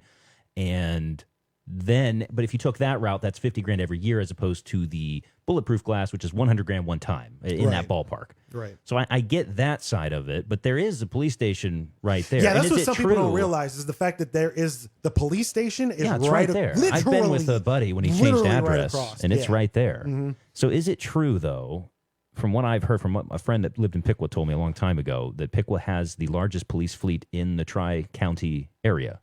I don't know if that's true, but I would believe it. That's what I heard. I mean, they have the SWAT mobile. They're responsible for that, right? They do. Which something about that little misinformation killer here. A lot of people talk about why did the city of Piqua spend all that money on getting it? They spent $5,000. Okay, all they had to do was pay the transportation fee to get it here. It was basically gifted to them. That's and by the way, that is used all around the area. So I would rather, and people could say it militarizing, the police, whatever. I think it was a good purchase. It's a smart purchase, and it's not like only the city of Piqua use it. I'm a strong supporter of Piqua PD. I don't know how Troy PD is now, so don't. We've been hiring a lot of rookies down here. Don't pull me over if I'm in town, please. This is just from when I was growing up. But once upon a time, and I was a victim of this, if you barely rolled through a stop sign, you were getting pulled over and ticketed here in Troy. You don't have to deal with that in Piqua. It was bad for a lot of years. When I first got my license, it was still that way. Yeah. Now it seems like from my experience, it's backed off a little bit. And right. Hey, I've never been pulled over by TPD. Really? There was only one time, and it wasn't me driving. I was like 5 or 7, something like that. My mom ran out of gas by the speedway. Yeah. And right there. She was getting ready to turn into it because she had thought she had enough and she was just going to deal with it later. And then he rolled up behind us. And I think she got pulled over one time for not having her headlights on. That is something they do a lot of down here. Yeah. If you've ever driven down here at 12 o'clock at night, no moon out, pitch black, it's as if you don't need headlights down here. It's that bright. But I've seen them just flip U-turns and stomp on it to go after those people. Well, living that way for so many years as I did, and again, don't know how it is now. It's just how it I couldn't tell you because I just never had experiences with them. Living in Piqua PD catches a lot of crap for some of the things that they've been exposed for, and they deserve it. Okay, They've had a rough news cycle recently. They have, but there is some comfort living in a town where I know that the cop watching me is going to judge me as if they were to judge themselves, and they're looking at themselves. I appreciate that very much. They do I first met our mayor. I forget the exact year when we did this, but I did the Stand Against Addiction Festival right before the heroin epidemic in this area got real bad. I want to say it was like 2014, 2013. I don't remember the exact year. And I got that was almost canceled, but Police Chief Bruce Jameson saved the event. He brought me into his office and said, "Hey, what do you got? Where's your insurance for this?" I said, "I don't have an insurance. I'm just a local rapper trying to, put on a heroin awareness festival." He actually put me on his insurance so we could go through with it. And I first met our mayor because our mayor volunteered his time to stay with us. It was hotter than shit. I want to say it was like in the morning, it was like 90. And by the end of the day, it was like 115, hotter than shit. Thank God that ice bucket challenge was going on then because we did it and it felt incredible. But my point is here is that and it wasn't just our mayor, Chris, it was another officer came and I think one more, and they just donated their time and they stayed with us all day just to show their support. That was my very first day, and I was still living here in Troy. I hadn't moved to Piqua yet. That was my first taste of Piqua PD. I really have a lot of good experience with those guys. The new police chief is going above and beyond to try to stop a lot of the drug problems we have. And it's working very much. So while my point of all this is, while Piqua PD catches a lot of crap, and it is deserved, I personally feel like they're one of the best police departments out there. They're not perfect. Nobody is. Newsflash. All these people that want to talk about them. No, you can't have. I mean, you can't have a human go be a robot for a day and then go home, have family, and be done. Exactly. I mean, I get the argument made there, and I want to field you a question that came off the top of my head here to try and devil's advocate. So for the anti-police crowd, the ones that might believe that Piqua's police department is not how you say it is. Sure. There was that video, of course, of the unfortunate incident where one of their officers was caught drinking and driving on the job. Mm-hmm. That video went on forever. Yeah. And that other officer was trying to do his best to give him every chance that he could. Yeah. Now, I don't disagree with his actions in that sense. I feel like that is a more appropriate way to handle, because drinking and driving is a very serious thing and can kill people. But I sometimes personally, this is me personally, I feel like that maybe it's just too harsh. Do you believe that the Piqua PD, given just a random citizen they pulled over, would get that same amount of time and options offered to them? So you firmly believe that? Okay, let me back that up. If it's generalized. Right. If it's not a repeat offender or somebody, because look, they know you. They knew me within days of me starting that page, okay? They know you in that area. If you're a repeat offender, I believe probably you don't get that same type of leeway. But I've actually been pulled over before. I was with my future wife. We were just driving. This was actually one of my first interactions with Piqua PD. They thought I was somebody else that they were searching for, and I got pulled over. I'm supposedly in this police officer's mind a fugitive. You know, that's somebody that they've been looking for a while that had I think it was a felony warrant out for his arrest. And he mistaken identity in this case. Mistaken identity. But it wasn't guns drawn. I think you are who you are, so it's going down. He took the time to make sure I was somebody else before he made the assumption in his head that I was who he thought I was. He came at it professionally. And myself personally, I've never had any other instance other than a professional interaction. And look, this is just me. You know, you could have something completely different, but this is just me. I've never had a bad experience with Piqua PD. But I think that could go to the type of people that they are.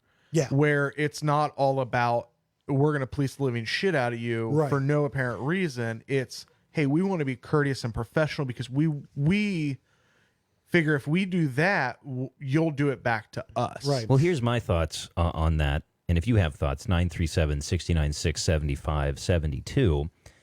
The way I've always viewed police is I feel like a lot of people who enter the police force go into it with the preconceived notion of you're a police officer, you're saving society. And so you go in there, and I think it's our training. Like you said, it's not the utility people at the office picking up the phone calls. It's the people running the utility office. Sure. And so if you have a good police chief in there, if you have someone that puts a good view on things, and while he won't be perfect every day of the week, you get a much different police department when the training is much different, because you go in there just gung-ho to save the world. You don't know what you're about to expect. You're a rookie getting your first beat cop job, driving around, and it's just every day. And then you start working with these people every day, and you become friends with them, and it's hard to separate friends from officers, so sometimes things get let, through the cracks when they encounter other officers. And I'm not saying this is for Piqua PD, but that's just the current culture that I can gather from it, is so many people go into this to be the heroes. And unfortunately, some training policies that need to be changed in this country brainwash them, and they come out a different person, and they start seeing things, and it's got to be rough for them. Sure. And I feel like that's kind of the issue that we're having right now, is more or less a training thing. Yeah, absolutely. And, I think I hope rather that people appreciate the Piqua PD who live in Piqua, the people who live in Piqua appreciate them a little bit more depending on what side of the fence you stand on with the whole citizens snitching on each other thing right now. I think people might come out of this with a more of an appreciation of it. Because look, I can't confirm Pickwa's had an issue with people being snitched on by their neighbors for being out right now during this pandemic. Really? In my personal opinion, you haven't heard about it because in my personal opinion, thank God we have a police department that is viewing this in a logical manner and realizing there is no gigantic. I mean, we got close with Kester Pavilion. We got real close. We all did. But they locked that down. I think They we've did. only had a handful of cases outside of that Exactly. facility, and some of them were because of the nurses there. So we have not had a terrible situation with this pandemic. And I don't care what anyone says. I've been paying attention. Other than the very first week of the lockdown, people have been out living their lives and not social distancing. You know, I'm one of those people that think that if you want to wear a mask, you can. I don't understand why it's such a diversive issue right now, considering the fact that I'm pretty sure we still live in America. And I don't understand why it's not a simple issue of if you want to stay home, stay home. If you don't. You know, we can figure I out a think way the to other make side it work. views it as you not wearing a mask is going to kill them. And I think the other side views it as, well, if you want to wear a mask, then Then wear save one. yourself. Yeah, right. And stay home. And I feel like, because a lot of people don't understand, we've been dealing with every single issue of this pandemic in the past. Yeah. Just they haven't all collided at once. If you Right. have a immune disorder, you've always had to watch yourself. Right. You've always had to wash your hands. You've always, Right. like, I saw someone the other day, they brought up a comment on Facebook just going off about masks. And honestly, right now, I can't remember it enough to speak on it. I had a vague idea of what it was to collect my thoughts, but I'm not going to go down that rabbit trail if I can't, back it up. But no, I get it. I mean, Yeah. that should be as simple as that, but we're in attack mode now. Everyone feels like it's us versus them, no matter what side you're on. So my original point to bringing that up was, thank God I live in a town where the police are taking this from a rational standpoint. Sure. And, I don't understand, and this is kind of a generalization for everybody listening right now or watching or whatever. There is no meeting in the middle with any of this. And I don't understand why. I do understand why, because we live in a left versus right climate. As soon as the right says one thing, the left disagrees. As soon as the left says something, the right disagrees, and neither side has done very much research. Well, we won't get too much into that. But the fact that everybody is either this way or this way and nobody can meet in the middle, I think we would be much better off if we could look at this from a logical standpoint of, if you want to stay home, you should stay home and other people can continue to live their lives normally. But there are people like me who would fight for you, if you're going to lose your job for staying home. While I agree 100%, people should be out living their lives, opening their businesses, still being cautious, by the way. I'm not saying throw all caution out to the wind. Not at all. Right. If you want to, you feel like it's best for your business to social distance or wear masks, do it. When did it stop being America And where if you couldn't feel do one? as an individual it's best for you, do it. Right, do it. And Protect yourself. if you don't want to shop at a store that doesn't or does do one or the other, don't. If you want to support the business that does, do it. I don't understand why we just can't come to the middle of that. Well, that's the question I wanted to ask you is, a lot of people, you go down to a city council meeting and they have no context of who you are, and they're just an audience member and they're sitting there watching it, or they see you on Facebook and they see you maybe yelling or being passionate about something, and they take that as, he just hates the community, he's negative and blah, blah, blah. But so how is it someone like that can come around and then compliment? How is it possible to manage both sides? I'm a very open person. I stop and talk to people if they stop me. If I notice that there's somebody who disagrees with me walking towards me in a store, I will intentionally slow down to give them the opportunity to talk. So if they do, then we can have a conversation. If they don't, not worth my time. Gotcha. So it's one of those things where it goes back to something we talked about earlier. If you want to really make a change, you will work for it and you will have those conversations. If you just want to bitch and moan online, you will do everything but the opposite. And, again, I'm not a hard person to miss. I'm 6'3", 260 pounds.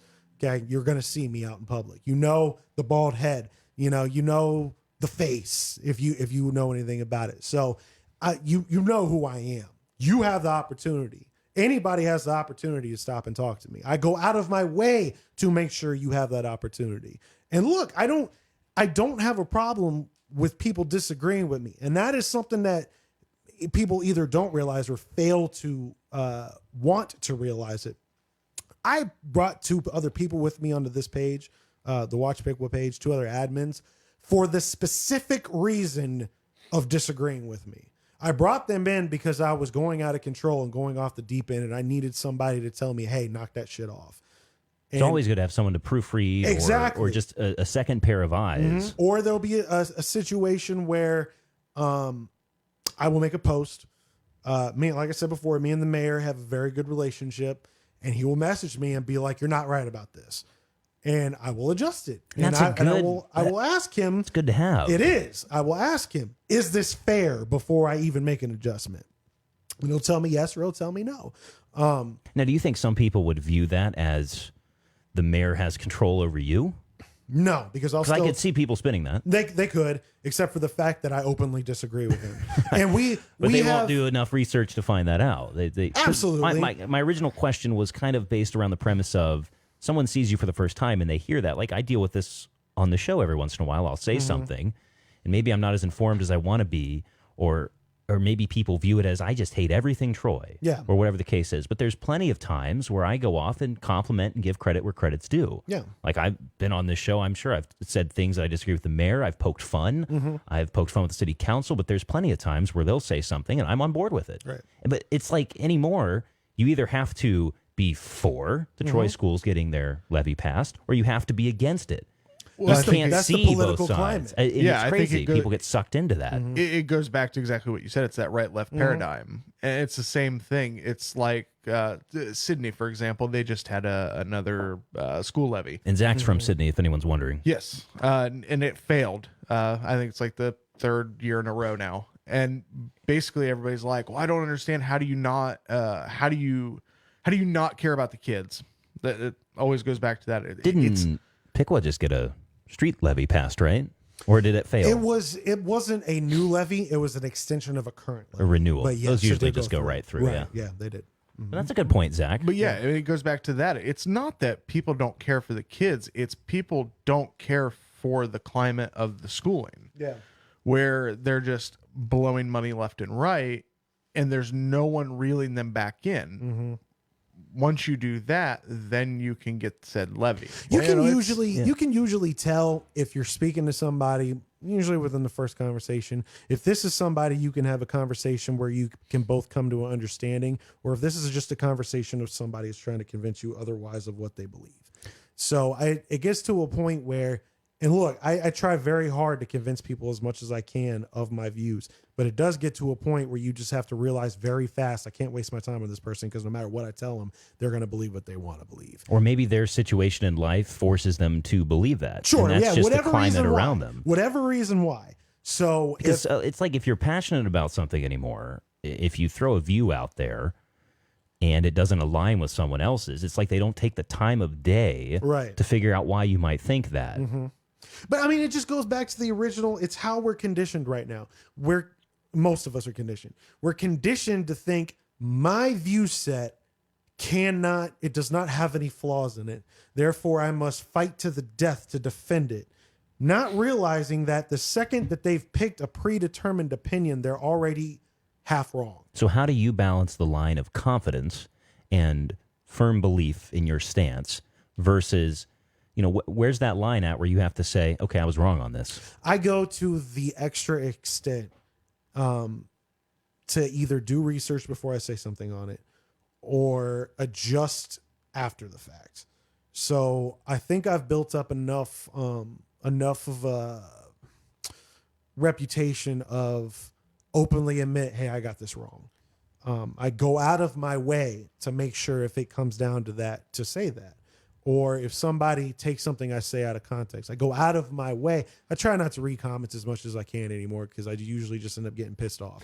But Same with me. I had to learn this years on, and sorry to cut you off. No, you're there. fine. I don't like when hosts do that sometimes. They're like, oh, yeah, that relates to me. Let me tell you a quick story and go on for 2 hours. But I did learn that lesson very early on starting this, and it costed me a pretty cool thing I was excited about. And I won't get into the weeds about it, but I just learned that like social media is a cesspool, and I use it, I utilize it, I do comment, but I've really tried to reel myself back because it's weird. I mean, I could go on a tangent on here, and I try not to.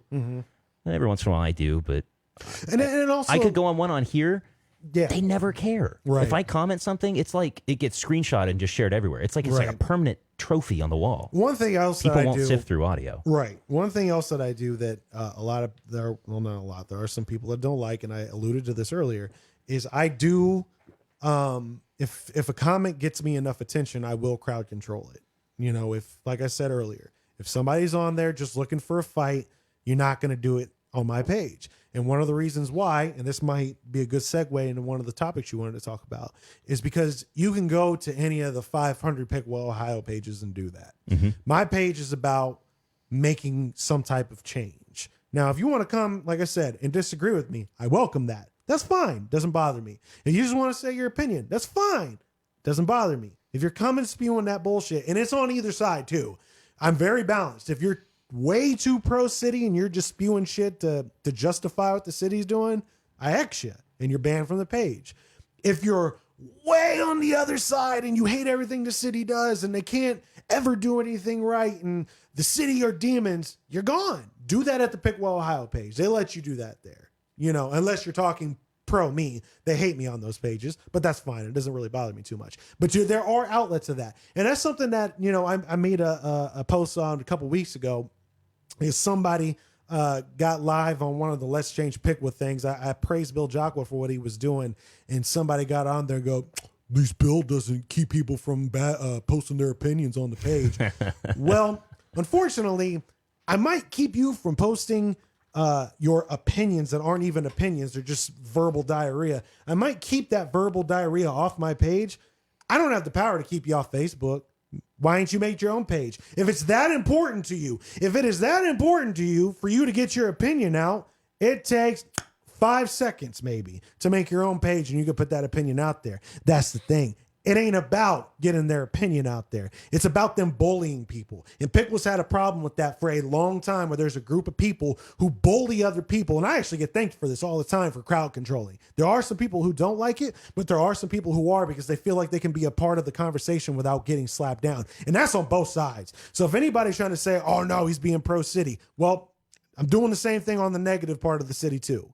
You know, you come to this page, you're going to get a balance. And I don't censor anyone. I remove trolls from the conversation. It's a tough thing, too, because I'm assuming there's a level of sarcasm and humor that you will tolerate. Oh, absolutely. If it's just pure sarcasm, that's one thing. Right. If, again, you're just coming there to spew verbal diarrhea, do it on one of the Pickwell. Because I remember, and that's why we started this, because somebody had a citizens group. It got really big. And then, like, he just came out and called everyone a social media experiment. You might have seen the drama that unfolded with the original shutdown of the Troy pages.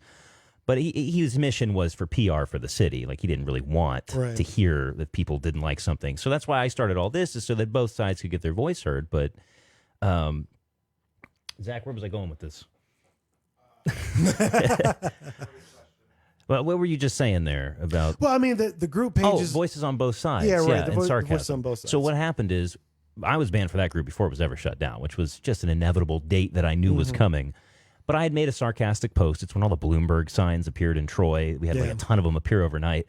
And our mayor and our Titterington, I think, the city manager, is very like anti-public right-of-way signs and anti-putting garage sale signs up and anti- like lost dog and stuff like that. You know, they don't want that cluttered up there. And I just took a picture of one of those tonight, and I was going to make a joke about it. But I had put a pretty sarcastic post up, and it wasn't, people who listen to this show can gather what political side I have, but it's a hard line to balance of being fair, and I like to try and be objective as I can. So I had posted something stating that I bet the only reason these signs are getting taken down is because it goes against the political theme of the city. Sure. And to which they responded, "No, we do that for both sides." But then I saw some signs, you know. Right. I don't remember the mayor getting, when she was campaigning, upset, but maybe I missed a post because I wasn't around for that. But I don't remember her getting upset that her signs were probably appearing in public right-of-ways. Sure.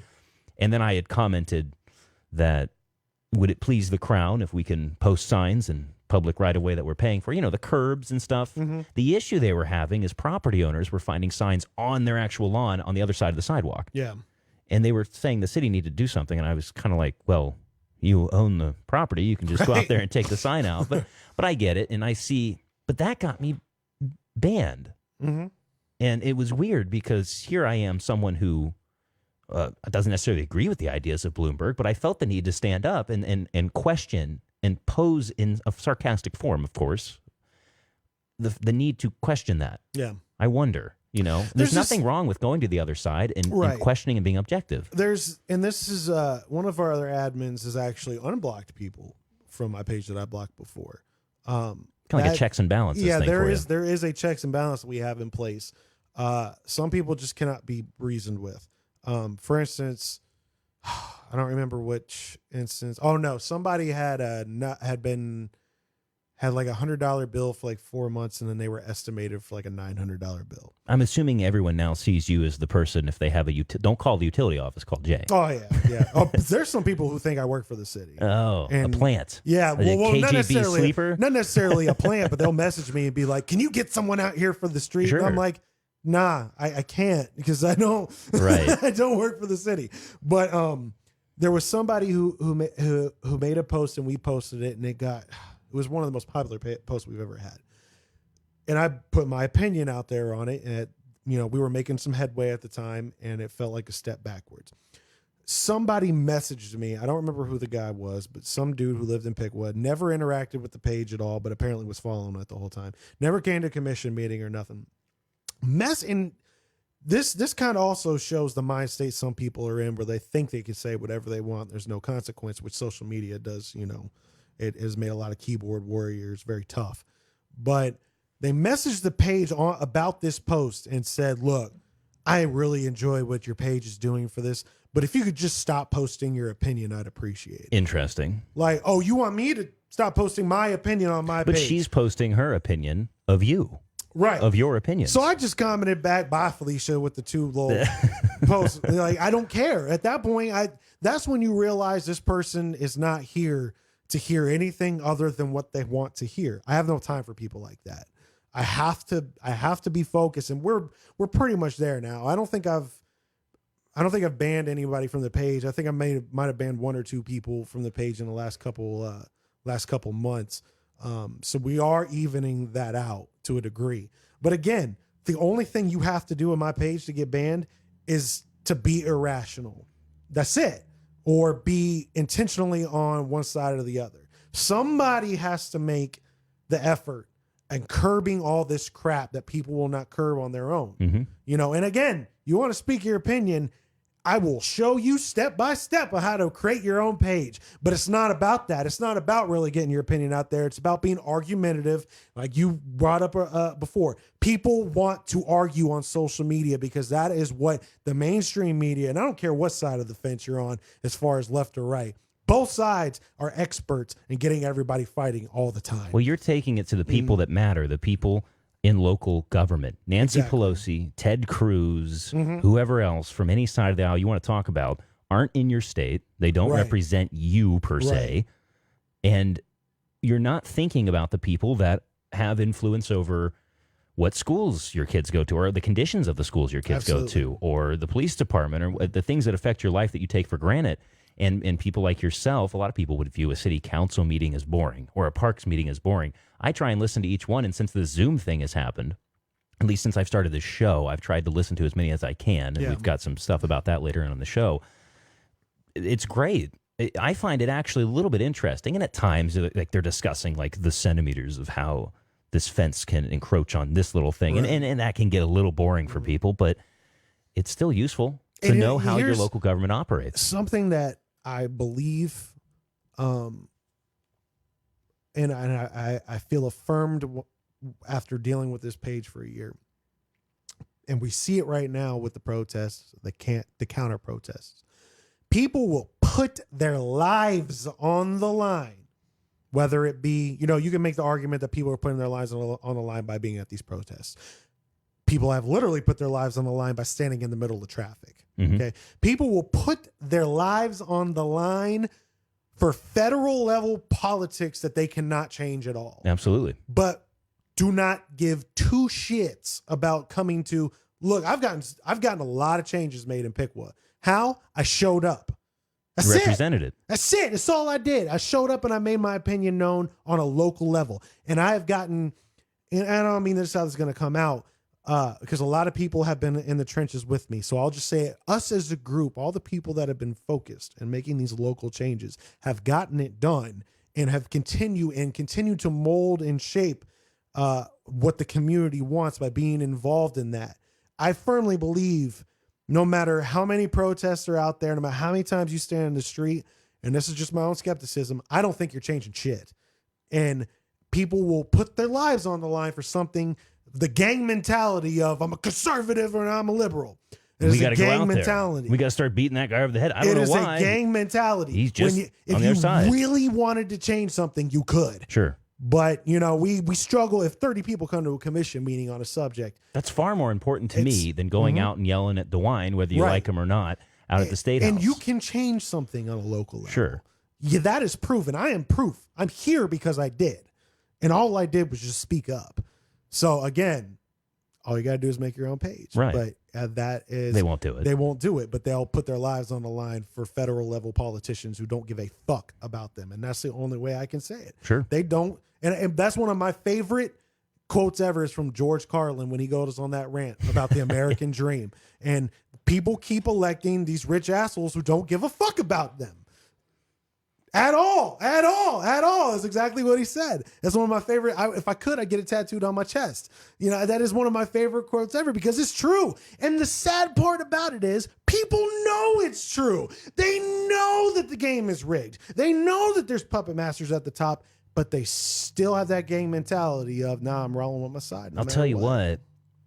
When you mention that they don't care about them, these politicians, what do you think the majority of politicians are that wake up in the morning or they run for office because they want to enforce the agenda of the people, not the agenda of their own interest? How many do you think are like that? A local level, federal level? I don't think I'll say a lot. It's a lot. I'll say a lot because there's, circling back to the positively promoting Piqua thing, that group, in my personal opinion, Jay Roman's personal opinion, is there to bully people. Now, there are some people in that group who joined it with the mentality of, yes, I can do something positive here. But the chairman is Dan French. Dan French owns French Oil. Do you really think that he's not using that group for his own advantage? As he should. He should go after his own personal interests in the same way I would. Absolutely. I'm not villainizing him for that. He should go after his own personal interests. He should do what's best for his business. But to have a group that is there to villainize people who are doing the same, that's where I have a problem. Well, see, I think as an objective person, when I try and read between the lines of what you're saying there, obviously you don't hate good PR for Piqua. No. You've got to have good PR for Yeah. Piqua. The mayors have to be figureheads. Right. The council has to be figureheads. They have to have these departments that will bring business. And these are the things that we kind of get spoiled with sometimes, of not having to get involved Yeah. with all the little nitty gritty, boring little details, little commission meetings and whatnot that they have. And so people start to get a little lax in their civic duties, I think, because all the city's taking care of that. So the city does have to have a good PR team. But what you're saying is, and this is just me putting words in your mouth, technically. So Sure. if I'm on the nail with this, let me know. But what you're saying is you believe the way they're handling that little group they put together is wrong. That's not good PR for the city. And it only hurts it. It's not because they've been through this before. That group only starts showing its head once there's a resistance. Somebody put it best to me, they're there to quell the rebellion. They did it when Brad's group, I think they were called Point back in early 2000s, 2010. They put together a petition to remove 4 out of the 5 commissioners. That's when PPP was formed.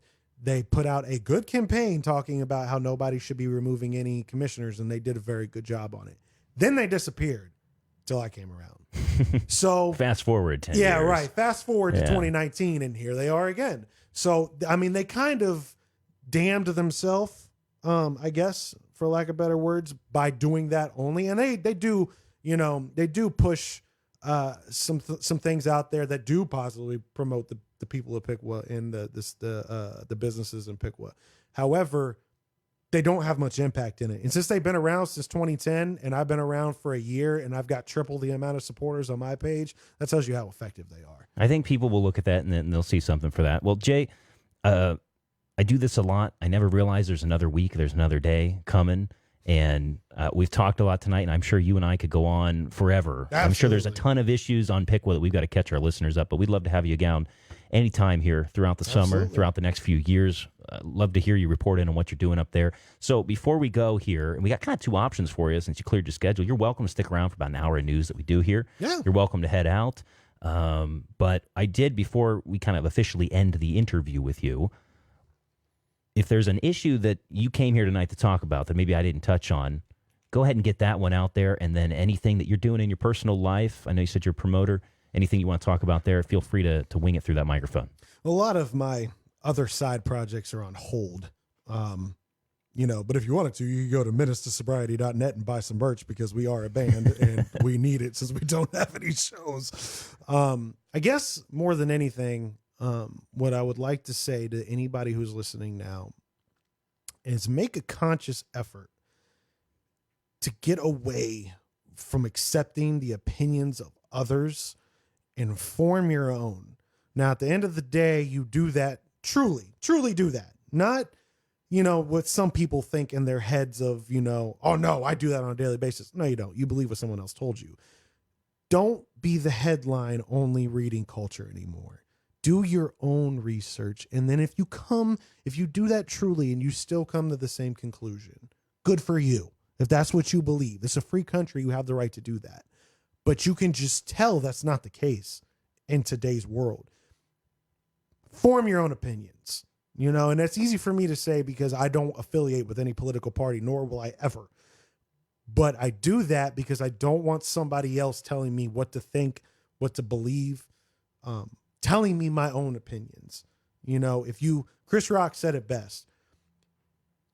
If only a fucking idiot would form an opinion before they've even heard the subject, and it wasn't exactly like that, but that's the gist of it.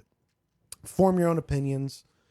We'll all be much better off, and actually get out there and do something, and I understand a lot of people are gun shy. I'm not, just because I've done performances since I was 14. I'm very used to being on the center stage. It's kind of where I'm most comfortable at rather.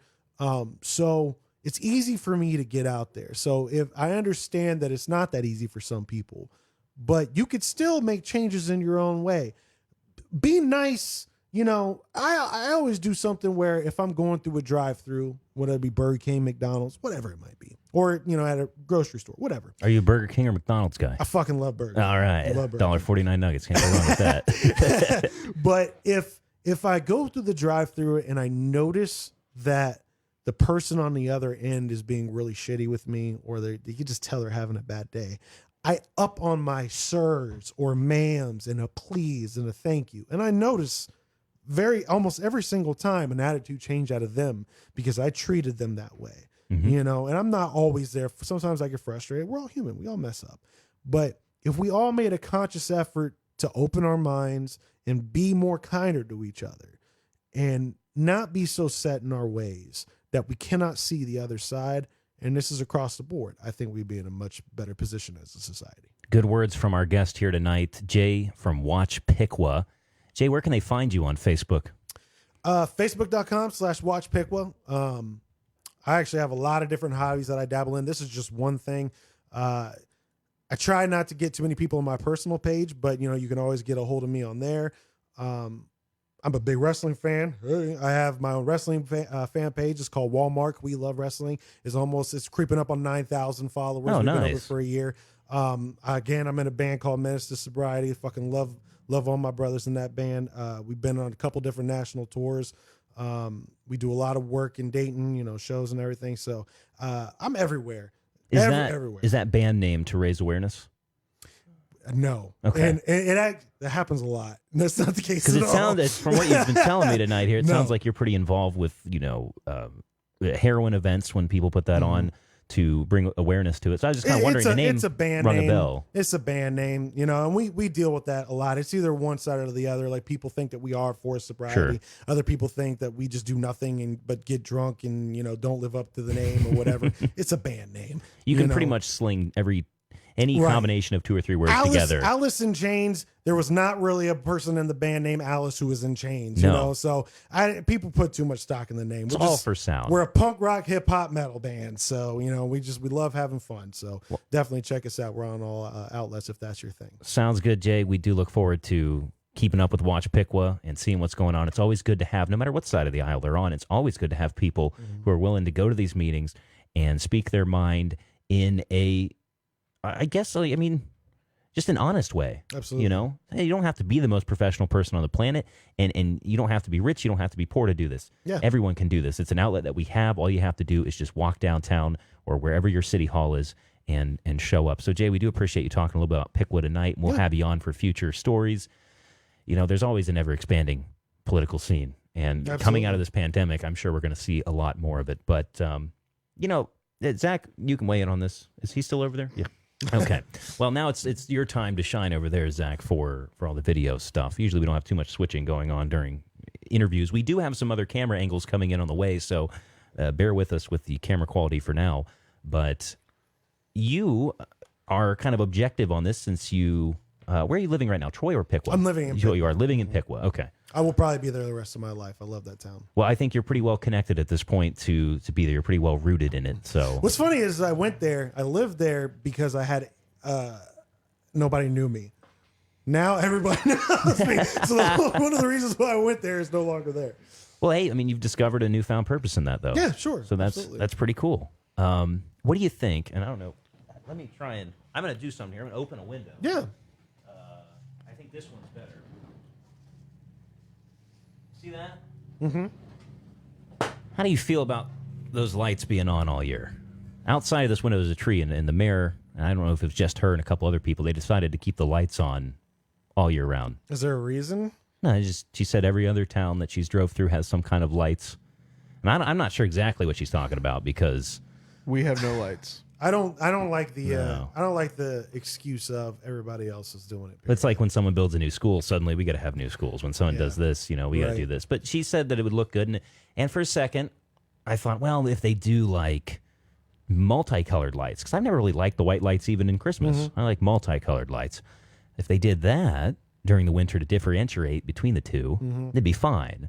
But now that I'm well into May now, and it's still a little bit cold out, it's just reminding me of winter too much. Right. And I just wanted to throw that out there because no one's really talked about that. We're leaving the lights on. I guess it'll save them money and guys coming out here to put them up every year.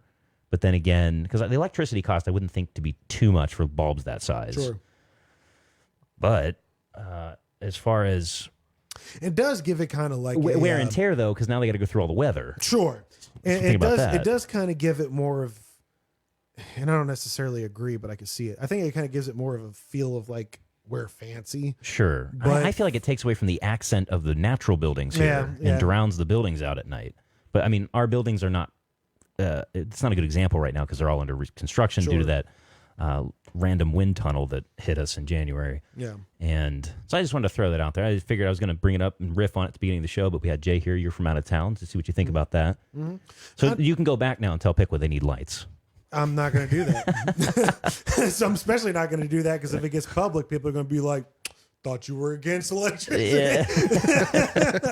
That could be their excuse. Right, That could be, right. oh, well, the lights were on. That's why everyone's bills were higher. We had to divide that up. But what do you think of our lights, Zach? Sydney need lights? Do they have lights in Sydney? No, they don't. I've I just don't never heard see of the that. point of the lights. Because their excuse was, one of the excuses that I saw from or vividly remember is that I've been through other small towns, and I drive truck, and I drive through a lot of small towns for reasons staying off the interstate, but I drive through a lot of small towns, and I see them here and there, but it's never as heavy as this. They're pretty rare. Like I do a lot of driving, and even I don't notice them. Yeah. Or maybe I've just become numb to them. It's just small town stuff, a little drama, and people are for lights, against lights. It's Yeah. like the hospitals here. We had those flyovers happen the other day. Did you get to see any of that, or I was it's F-18s, I think, or I was F-15s? preoccupied. Yeah. Okay. Gotcha. Well, they flew over, and the problem that it was is everybody showed up to film them at Kettering. That was kind of like the image that had circulated around, that's the first place they were going to fly over in Troy. I think they might have made a pass over UVMC. I'm not sure. They might have started from over there. But everyone gathered at the Kettering Hospital here, the new one that we have in town, if you haven't noticed it. And It's pretty small. yeah, it's pretty small. But yeah, it's I thought it was probably the best thing they could have done with that lot. I was just hoping it wasn't going to be like a line of 10 banks, but Sure. everyone gathered there and people were upset. There's this weird, like, I shouldn't say weird as an insult, but it is different.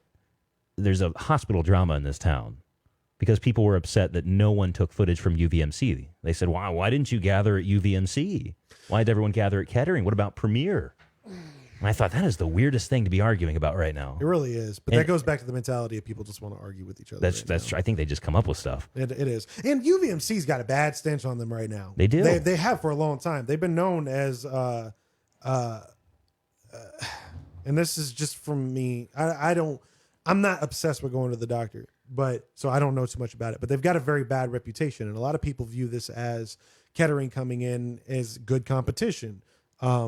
But unfortunately, if you live in this area, you know UVMC does not have the best reputation. We all know the nickname for it. And Right. yeah. Yes. So, yeah. Right. We all know it. But I just thought that was weird. But we had those flyers. I think, Zach, let me pull in here real quick and see if I got the videos of the flyovers in here. No, those are the ones that I forgot. I downloaded them. I know where I put them. If you go in here, Zach, I'll show you real quick so we can get because it was really cool footage. We had some listeners send us some flyover footage. We went out there and did a little live thing with it, and it was a fun time. I didn't get to attend it in person. We sent our call screener in training out there to do the camera work for it, and she said that... I like how we call her our call screener in training when she's been the call screener. Well, she hasn't graduated yet. She's still learning how to like jump over stuff in the way to tell us the audio's bad. So While breaking her back? Yeah. She's at the... We Hey, might she's print been the working hard, certificate though. out. Yeah. She's She's been got the working fan hard. out here and everything. I have been sitting here thinking I've been very impressed with how on it she's been. Yeah, So. she takes care of everything for us on that regard and tries to pick up the small stuff that we don't notice here and there. But I think I threw them in this flyovers. Here we go. We'll just drag these into here like this. I guess I can only grab one at a time. Yeah. Unfortunately, I could not figure out the listener's name because they sent it to us over email for it. But we'll we take at that least one have out of one. there. And yeah, this might, I'll throw it over here. Here's a shot of this. I haven't really had people discover yet how to quite flip their phones, but there was one shot of it there. And I'll bring up one more video for it here. This is the one thing that I forgot to throw in there. We got to get a screen in here so the guests can see what's going out as well.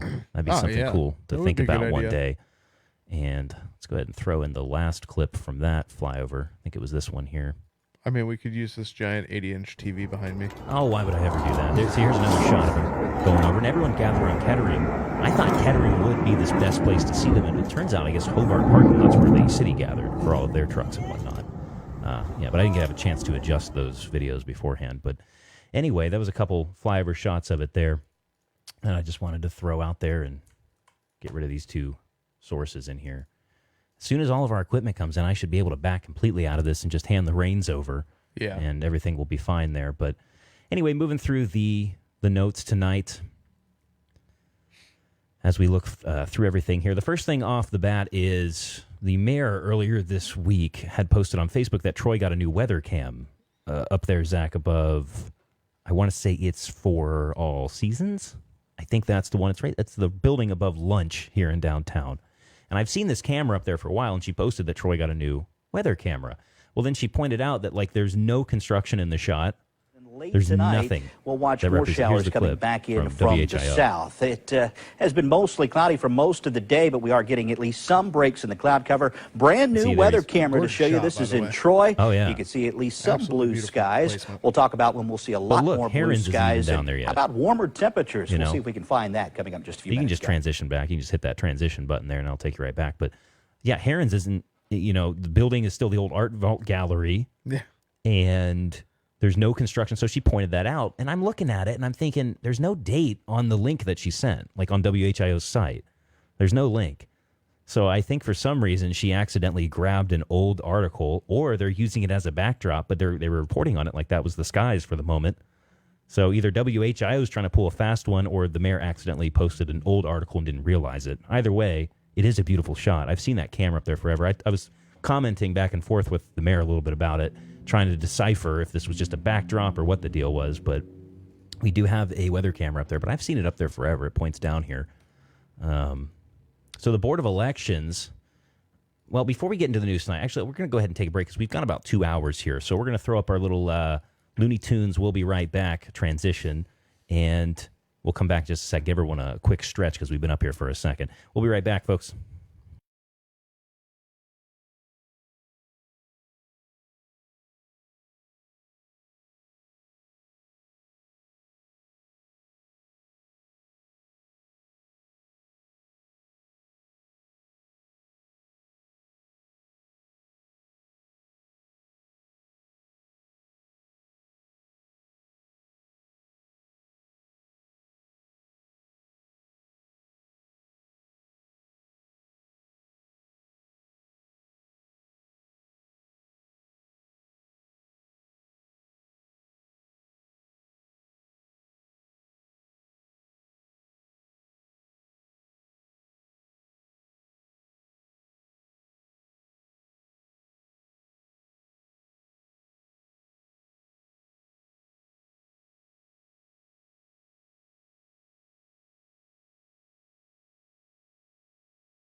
All right, and we are back here to continue the news segment there.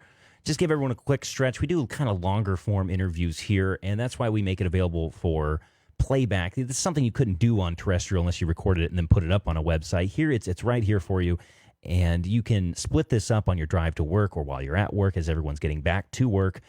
You can split this up, and that way you can kind of get the interview. And usually I split my podcasts up, the very few that I listen to, as to not pull too many ideas from them and be as original as possible.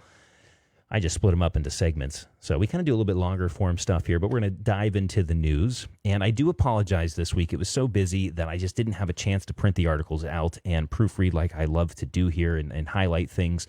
So we're going to kind of just speed walk through the news today. But of course, we always make the show notes available for you in our show descriptions, and I post it up on the Facebook page. I've been trying to make a better habit of doing that, where I will actually post a link not only in the description of the live video next day, but also put up just a direct link on the Facebook to our show notes. You can follow right along. You can get the links about stuff that we talk about here on the show. So this one coming from the Troy Daily News by Melanie Yinkst. Board of Elections forwards double vote to prosecutor. And I know Jay earlier had mentioned that we had got the 9,000 debacle going on, where now the counties are starting to figure out that the mail-in voting had its flaws because of how quickly it was put together. And so now we're kind of continuing into that saga. Thankfully, this time it was 9,000 votes spread out across multiple counties and not just laid on the shoulders of the Board of Elections here in Miami County. But the Miami County Board of Elections reviewed nearly 400 provisional ballots that revealed one voter attempted to cast 2 provisional ballots, one for each party. Director Laura Bruns had the 395 ballots, each sorted in their various categories for review for March 17th primary, which, of course, we all know that DeWine and Acton put that on hold. And then we got this date of April 28th and our 11th hour decisions, all very confusing for everybody.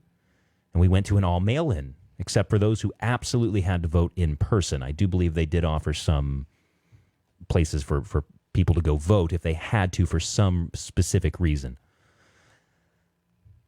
But that action prompted the state to utilize an all-mail absentee ballot system. The unofficial results were calculated on April 28th and are set to be certified on Monday, and that was as of May 9th. So today, hopefully. Now, they shared that one voter had visited the early voting center at the Hobart Center of Government on March 8th to request a ballot and needed a change of address. That voter then cast a Republican provisional ballot. 2 days later, that same voter cast a Democratic provisional ballot. So Dave Fisher, well, actually, this is Dave Fisher's quote here. It says, "Let me get this straight. They voted one party ballot, and then a couple days later, they came back and voted the other party ballot, the opposite party." And that was coming from Dave Fisher. Board member Rob Long asked if the voter's address was the same, and Laura said that it was. So Fisher said that some people want to participate in the county contested races but still want to vote their party line, yet unfortunately you have to pick and choose in our process. Fisher then requested the issue to be forwarded to the Miami County prosecutor. He said that's illegal, that's not allowed. That's attempting, not saying they're doing it maliciously, but that concerns me. The board then voted to reject the provisional ballots and forward them on to the prosecutor for review. They said nearly 900 ballots that were requested were not cast. But the double voting, that kind of concerns me. And we've all known that goes on. This doesn't seem like it's big of a shocker to me. We do know that happens a lot. People will go through the line twice or they'll somehow weasel their way through. I think in this case, probably wasn't a smart idea because they're probably watching it because they're anticipating how they're going to have to handle the PR of this whole mail-in situation. So I could definitely see that being a case. So the following ballots were rejected and will not count. One voter failed to provide identification information. 4 failed to enter address, failed to sign, or only provided a signature and no other information. 1 ballot was received, but the voter has since been deceased. 1 envelope had no ballot inside. 1 voter with varying addresses on application and ballot. 1 voter provided another address in Butler County. 17 voters were provided provisional ballots on April 28th at the board office, but had failed to request an application by the April 25th deadline. 32 voters were found unregistered, many first-time voters, and 39 ballots were received after Election Day without postmarks or verifiable date information. My question is, why, with all of those, why is only 1 being forwarded to prosecutor when we have someone from Butler County trying to vote? Whose registered legal address is Butler County. So how many more times throughout the state has this happened that hasn't been caught? Oh, we're going to be seeing, are you talking past elections or? In general, just in general. So did that same person then try to vote in Butler County as well? I think in general, everybody knew this was going to be a disaster. Oh, and yeah. it is, I think it's a loss that we don't need to villainize, if that makes sense, because this is an unprecedented event. This time, I really do think I will give a pass. I didn't give a pass last time to the BOE for Miami County, but this time I think that they really just, what do you do? Right. You know, March 17th is coming up. You prepare. You know you're coming off the debacle. I've mentioned this before. Frank LaRose had just kind of given the Miami County Board of Elections less oversight now. He'd kind of pulled out now that he thought things were fixed. And then this happens. I don't think this time, I think our complaint goes a lot higher than our local levels for these issues. So we're going to be following it. And of course, if anything comes up that shows that the Board of Elections might have done something wrong, we're going to have to look into it. But there will be precedent for leeway in this scenario. Yeah. I do really think. So that is an interesting point, though, Zach. I mean, we know this has been going on forever. No election is perfectly absolutely. secure. And you're always going to have your assholes who try to do something like Sure. that. Oh, I'm going to vote for another county. Over and do this. That's not quite the resolution I'm looking for yet, but we're working with it. So the Board of Miami County Commissioners approved an open letter to Governor Mike DeWine asking for a flexible method of the reopening of our businesses, but no decision was made as to whether or not they will send the letter following DeWine's press conference of that day. Now we go back over here to the third article That was the third article. Was I click on the third one? I think so. Oh yeah, there was the first one is that they were preparing. Yes. So this here, I believe, is this the third or second? That would be the third, because that's the commissioners will not send letter to the governor. Yeah, that's the one I wanted to get to anyway, because the one in between is kind of like, we don't know still. Can we address something real fast though? Sure. How ridiculous this is that we have 3 different articles curtailing the fact that Why? This to me just seems like an appease everyone play. I thought it And was way too late. because Yes. I mean that it's what's the fucking point now? You know the date he's going to open. Right. And not only that, we have prepared a letter and we are releasing it publicly, but we don't think we're going to send it. You don't have to send it. You released it publicly. So this is their way of protesting without protesting. Like I think this is one of the most weakest political moves that will make a very large impact, because it did. I mean, I'm sitting here, it sounds like I'm criticizing him, but I'm not. They say we're not going to send this letter, but here it is for everyone to see, and it blew up. That is weird. So you might as well have just sent it, but that's not what they wanted to do. Like DeWine can't get on here and look at this article. Right. Like, oh, it's I a don't need way- to send it now. Right. it's a way to send the letter without pissing people off. Exactly. Sure. Because here's the thing is you're going to piss off 50% of the population no matter what. Yeah. If they send it, they piss off the other 50%. If they don't send it, they piss off the other. So Well, we it's a got to keep in lose-lose mind situation. that a lot of these, and this is what I was thinking when this all started, when this pandemic was starting to unfold, I'm thinking, I want my counties to stand up. I don't want the chambers to just fold on this. And this is my Bingo. personal opinion. I don't want this. Why don't they try and send something? And I rationalized it in my head. Well, they're at a local level. This is unprecedented for them as well. And there's not much they can do. But now I'm finding out that they could have sent a letter at least. Right. All these counties could have come together on that, because personally, at the end of the day, I felt like you couldn't just close business. Yeah. That you couldn't do. But like a lot of them were already switching gears for their consumer to keep it safe for them and sanitizing.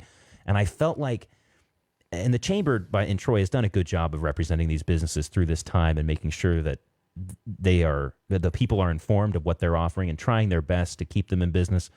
But I just felt like they could have had a little bit of a stronger voice and gone to bat for some of these people Yeah. at the local level. And a lot of people think, well, you can't do anything at the local level. You can. There's a lot you That can is do where in you a large absolutely number. can. That's where you can take it to this person, and that person can get together with these counties and move the ball forward on that.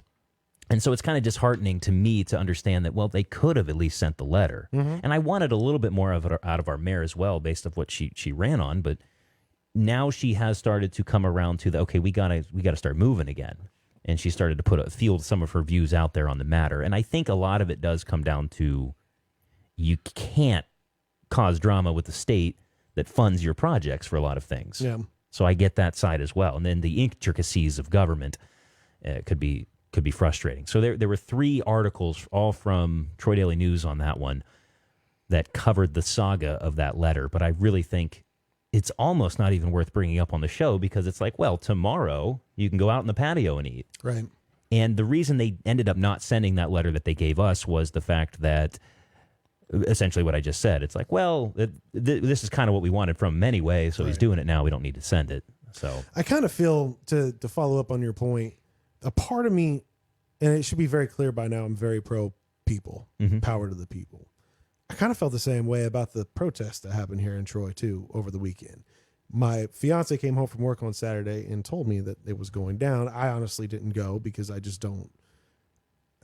If it happened a month ago, I might have been there. sure. But at this point, what's the point?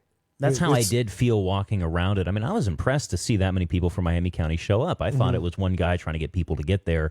And so I was. It's always great to me, whether there had been people on the other side of the bridge, which of course there wouldn't be, because the other side of that argument is stay home. Right. But had there been someone there socially distancing to counter protest that, we would have loved to go over there and cover their side as well and get that from them. But they probably wouldn't allow the microphone anywhere near them. But If the intention is just to make your opinion known, great. sure. I'm all for that. Regardless if we were opening tomorrow and you wanted to put, I mean, we kind of are, but if we were we're opening the floodgates tomorrow and you wanted to protest the lockdown tonight, and that just so you could get your opinion out there, that's fine. But at this point, you're not going to change a whole lot. That's what I was wondering when I was out there. I thought this does feel like too little too late. Yeah. And it's not to belittle them in any way. No, it's just not at all. Yeah. by the time people really, because I think a lot of people thought 2 weeks.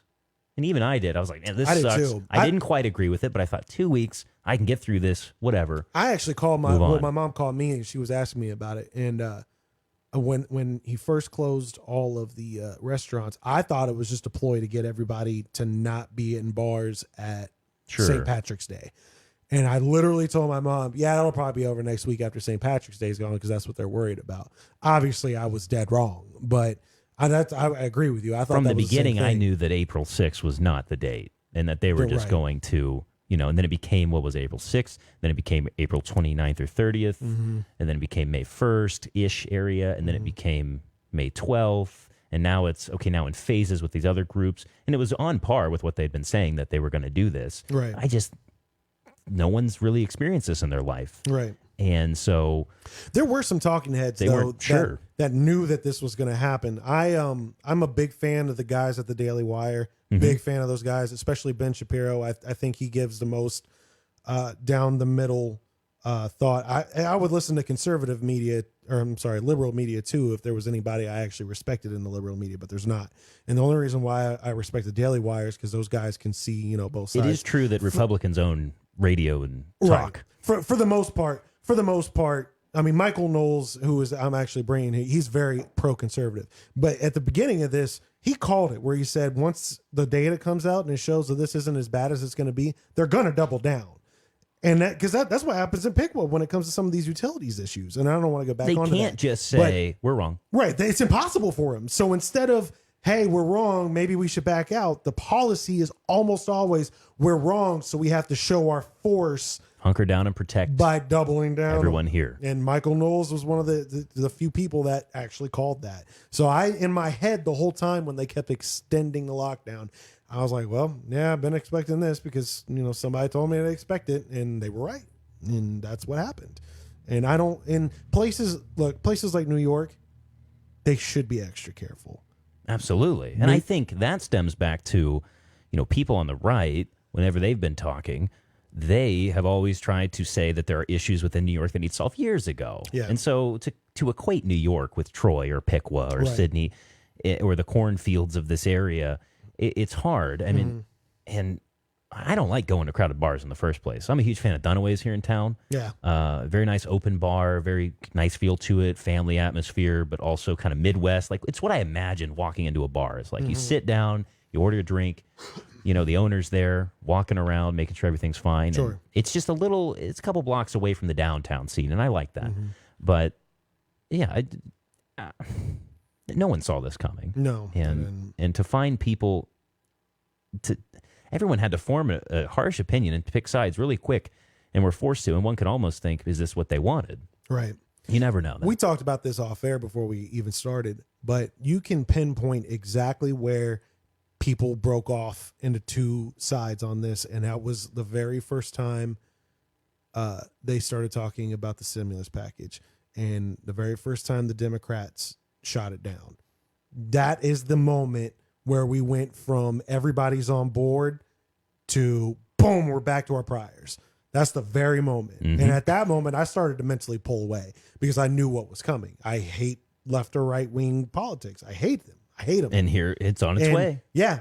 And I knew that's where we were going. And we are, for lack of better words, we are balls deep in it now. Like, And there's no getting out of it. division, there is no getting out of it. No. Cooler heads won't prevail either. And it's weird how they can take something like this and turn it into a hashtag campaign. And people now feel like, changing their profile photo. And this isn't a huge dig at anyone who did, maybe, but it's like, now it's like a team. Like they've got vested interests in this. Like, guys, I just want all this to be over. I just want to think that this never happened Right. and that we never had to do this. Right. This is all crazy. Like, If people could start accepting, the argument of Trump did not take this seriously at the beginning and Andrew Cuomo in New York failed to protect his people, you're both right. But that's not anything that anybody can come to. Look, Trump said it was a hoax in the very beginning. That was his words. He did not take this very seriously at first. Andrew Cuomo sent sick elderly people into nursing homes and force those nursing homes to take elderly coronavirus patients that led to the amount of people that are dying. Right. You're both right on that. But if you think Trump failed, you therefore do not think Andrew Cuomo failed. And if we could just get to a point where we can accept, which I feel like everybody in this room does, if you can accept both sides, we probably would be this close to getting out of this by now. But no, it's more important to argue to people. It's more important to fight over which gang won the turf war that day than it is to make sure we're getting out That of was the the hole we're in. theme when I took, I can't remember if I mentioned this to you before the show, but when I took my trip down to D.C. back in February, I was at an event where it was supposed to be, my friend had put the event on, and so I went down there for it, and it was supposed to be Alex Jones was speaking there that night. It was more casual as opposed to the first event, and his right-hand man, the other guy that does a show on the network, Owen Schroyer, showed up, and even then he was calling out that Trump didn't do enough when this started. Right. So everyone's there's so much going back, and now everyone, when their local business, because small businesses are the ones that are getting hit. The ones in our local area are the ones that are getting hit from this thing. And I feel like they wanted a letter like that at one point to tell them, we're on board. We've done this for a month now. We've done this for 2 weeks now. Let's go back to 2 weeks when it was just 2 weeks. And now we want to get out there and try and protect our consumers. And how can we work this plan out? Because we can't stay closed much longer before the ratio of deaths to, people losing their livelihoods surpasses each other. Sure. And one of them starts going down, the other one starts going up. So something interesting. It's a weird move this close to the end of this thing, or what we think is the end, I guess. Yeah. Who knows? Zach, what do we have next? Body of a missing man found in Sydney. This is the one that you broke when you were down here a couple weeks ago. Yes. When we were doing the show, and this is when this whole thing was unfolding on Facebook and social media. Unfortunately, I believe it was 4 people fell into the river during a kayaking or canoeing incident, one of the two, and only 2 of which I believe at this point, was it 2 or 1 that lived? Kind of a sad story. I believe it was 2. I think 1 female and 1 male lived, and then I think 1 female and 1 male died. Correct. And they just now, this article you're pulling up, you can go and put that up on the screen for everybody. It's Sydney Daily News, and they just now found the body of a missing man. And I think this article is saying that they presume this is the one. Correct. Does it show how far downstream? It does not. However, I can rough guess based upon the information I know and knowing the area. And it was a good, quite a few. It was a couple miles. Okay. That's usually how these river rescues end is they're found down there. So condolences to the family of those tonight. And we just wanted to bring that article up and put closure to that. I'm sure there'll be another article or 2 on that, autopsies and whatnot. They might have the information in here. But again, our show notes always available to you. And another sad story. We're just going to get the sad news out of the way. According to the Troy Daily News, a young fire victim is being remembered tonight, and I can't quite see the text, so I'm going to take it away from you here for a second, Zach, and come take a look at it here. We'll scroll through, but the cause of the fire is still under investigation, but out of Bradford tonight, according to Troy Daily News, Caleb Huff was honored Thursday evening as hundreds of people gathered for a candlelight vigil to remember the young life lost and to show support for his family. Caleb was 12, son of Danny and Dana Huff, if I got that right, was found deceased as a result of a house fire that reportedly started in the rear of the home located at 420 North Miami Avenue around 11:08 p.m. Monday night. Was this out of Troy?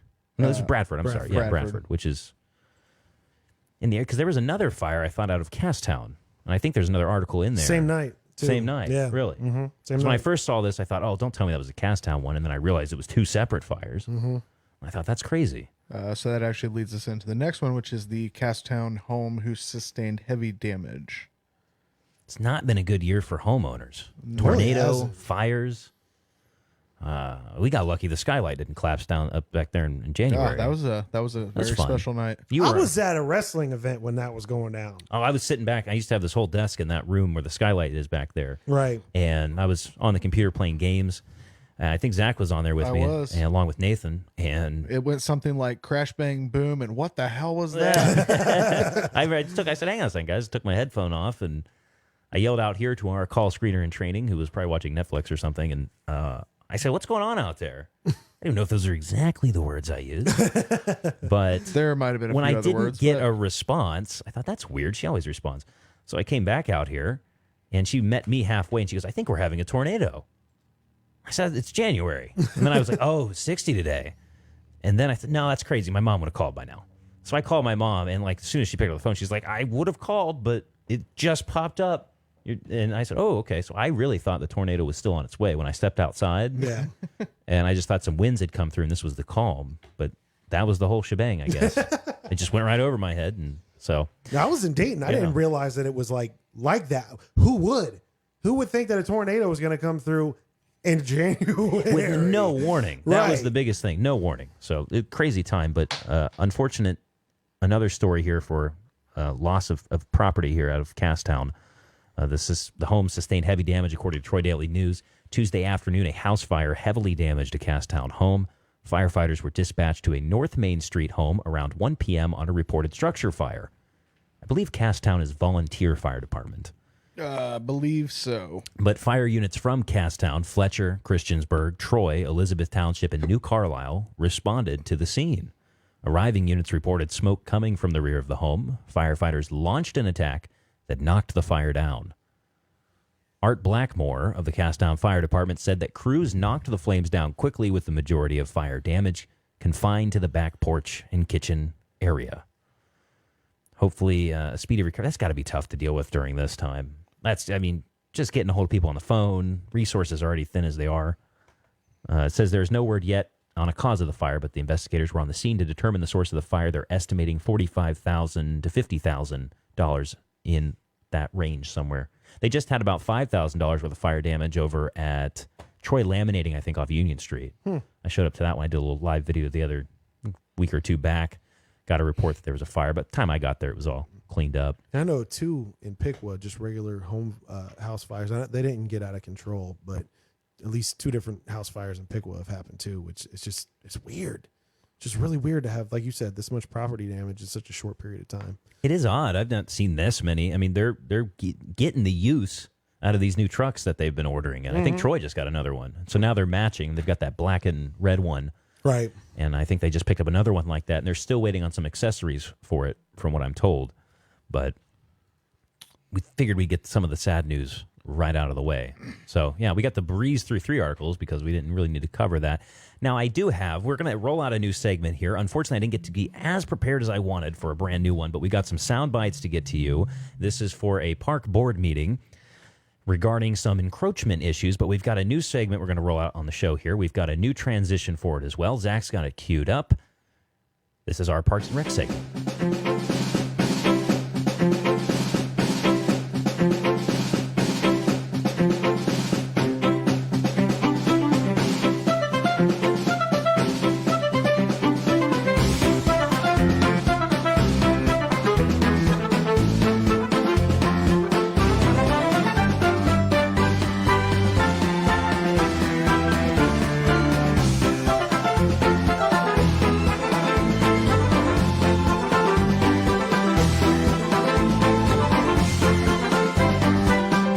Man, I hope Facebook doesn't shut us down for using that. We want to make our own. We're going to produce our own version of that very popular theme song from Parks and Rec. But we figured we'd bring it to the local community, and they're doing these Zoom meetings now, and everyone, it's all the rage now to make a TV intro about this, I guess.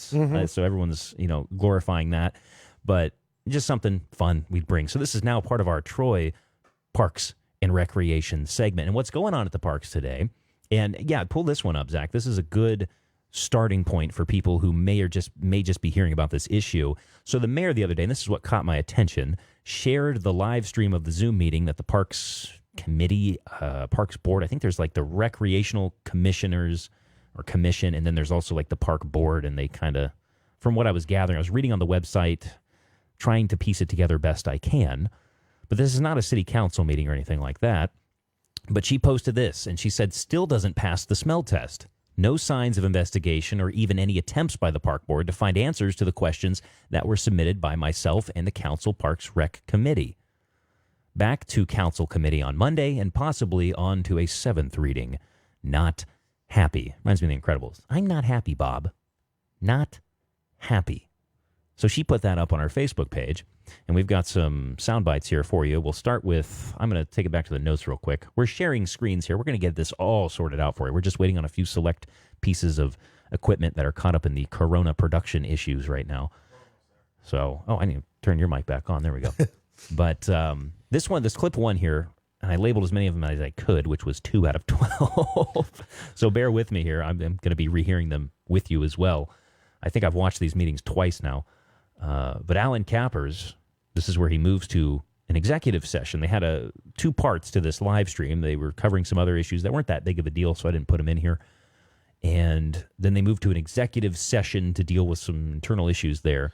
And this is him calling that. I would move that we go into executive session for the purpose of considering the appointment, employment, dismissal, discipline, promotion, demotion, and enter into executive session to consider the investigation of charges or complaints against a public employee. I can second that. Mr. Emmerich, second. Any discussion? Please call the roll, Abby. Mr. Kappers, Yes. Mr. Emmerich, Yes. Mrs. Westfall. Yes. Okay. We're going to go into executive session. Now, whenever you hear us play sound bites, the only thing that I ever edit on a sound bite is long pauses or something that would make it be 40 seconds instead of 20 seconds to try and give the information. So these live streams are available on Troy Ohio Government's Facebook page if you want to watch the full thing for complete context.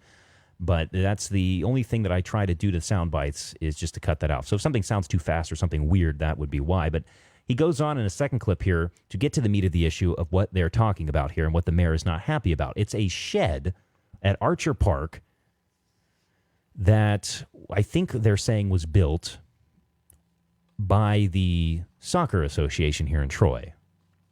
And what they're saying is that landowners around the park have encroached onto park property with this shed. And I think they're also trying to find property on that park to call a surplus to sell to the public. And this is Alan Kappers kind of getting us into that. Okay, now we turn to the last matter on the agenda, which is the list of questions submitted to us by the Park and Recreation Committee of Council. This has to do with the Archer Park encroachment and our request to declare some of that as surplus property and sold to members of the public if they wish. And we move along. So when was the court installed? I don't think we know the answer to that. Just for information purposes, we're not an investigatory body. We don't know some of the answers to these questions. And so my suggestion is that we just answer the question unknown. And this will be a common theme that you hear throughout these sound bites and common words. I don't know. I'm not sure.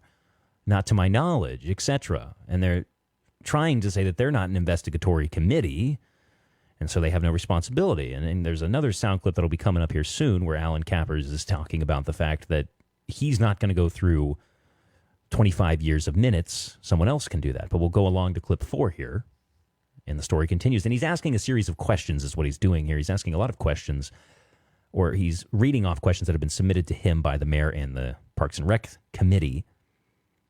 And apparently they knew about these well in advance, and they didn't do any research into them for some reason. So probably some behind-the-scenes interpersonal stuff going on there. Clip 4.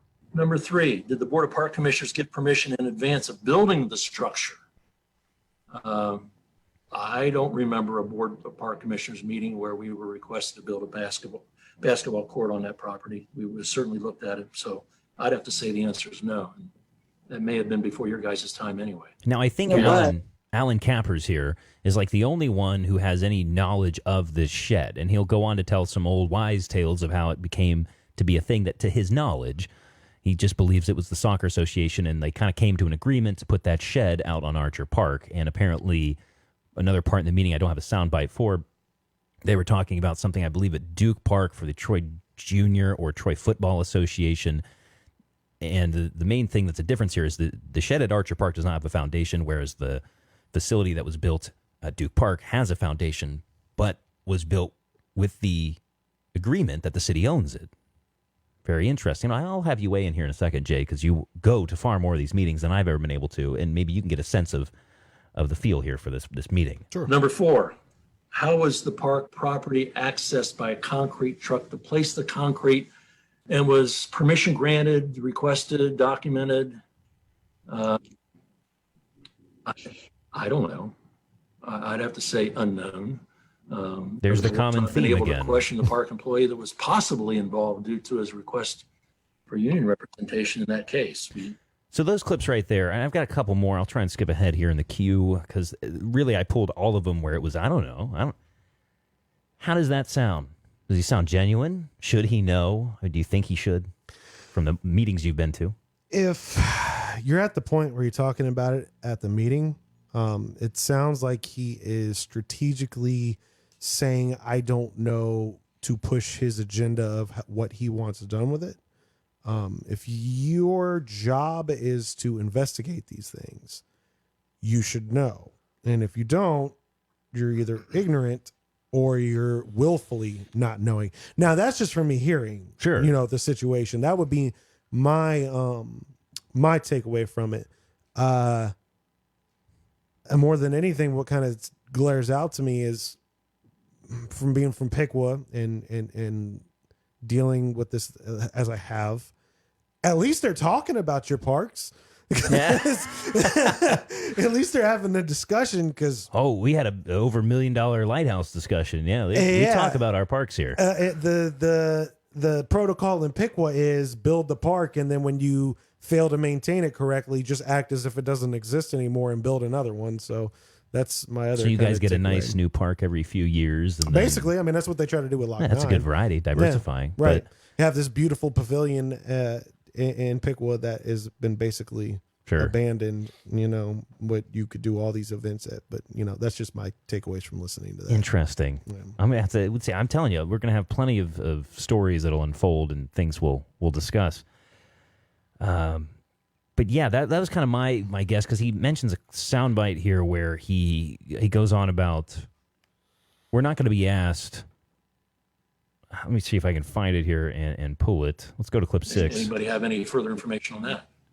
No, just guesses. Yeah, no. Here it Well, is. we're not being asked to guess. We're going to be asked what our knowledge is. That was the Yeah. clip. We're not being asked to guess. We're going to be asked. It's like they were acting like we weren't even in this meeting, like we couldn't hear it. It was weird. Mm-hmm. It was like, well, we're not going to be asked to guess. We're going to ask for our knowledge of it. Like they were trying to pre-plan the rebuttal from the people who submitted the questions. And that's when A lot of smirking in this meeting. that's when somebody needs to get up and say, and I don't know if I wasn't in the room, but somebody needs to, that's why I respect Bill Jacqua as much as I do, because he would be the person to get up and say, if you don't know, why the hell are you having this discussion right now? And he Right. would say that to their faces. This meeting was a total of 16 minutes. Part 2 was 16 minutes. The Right. other part was 11 minutes. And this is For after 16 minutes, this is it. This is after they went into executive session, correct? This is after the executive So, session. okay. So why didn't they in the executive session all come together and say, hey, we really don't know the situation. Let's go back out here and say, we don't know. Yeah. We need to do more research. And the mayor, throw that image back up if you can, Zach. The mayor is frustrated that they had time for these questions. Mm-hmm. She hasn't produced proof that she sent it on this date and then they took a week and they just didn't do anything with it. Sure. But okay, so let's assume this isn't their job to investigate the shed encroachment. Then whose is it and why didn't they do it? Sure. And it sounds like this is a money issue because they need to either sell the property or someone's taken advantage of maybe the shed's been abandoned. I'm not sure. It's been a while since I've been down to Archer Park. It's the ones behind the Sherwood Plaza. I believe that's Archer Park.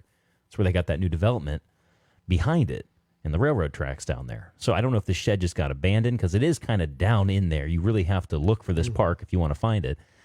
I'm not sure exactly. Obviously, they need to do something about it. So here's my question. If they, according to them, they are not an investigatory body, why are they not ordering a investigation based upon to whomever or getting with whomever is the investigatory body for this issue? That's true, and I can't remember at the end of the meeting. Usually I grab the roll call at the end, but I was a little pressed for time today, so do please go watch this full in context. Maybe there's just something I'm forgetting right now. I don't believe they voted on anything like that at the end, to my knowledge, but we'll continue in the clips. Okay, going down to regarding the shed.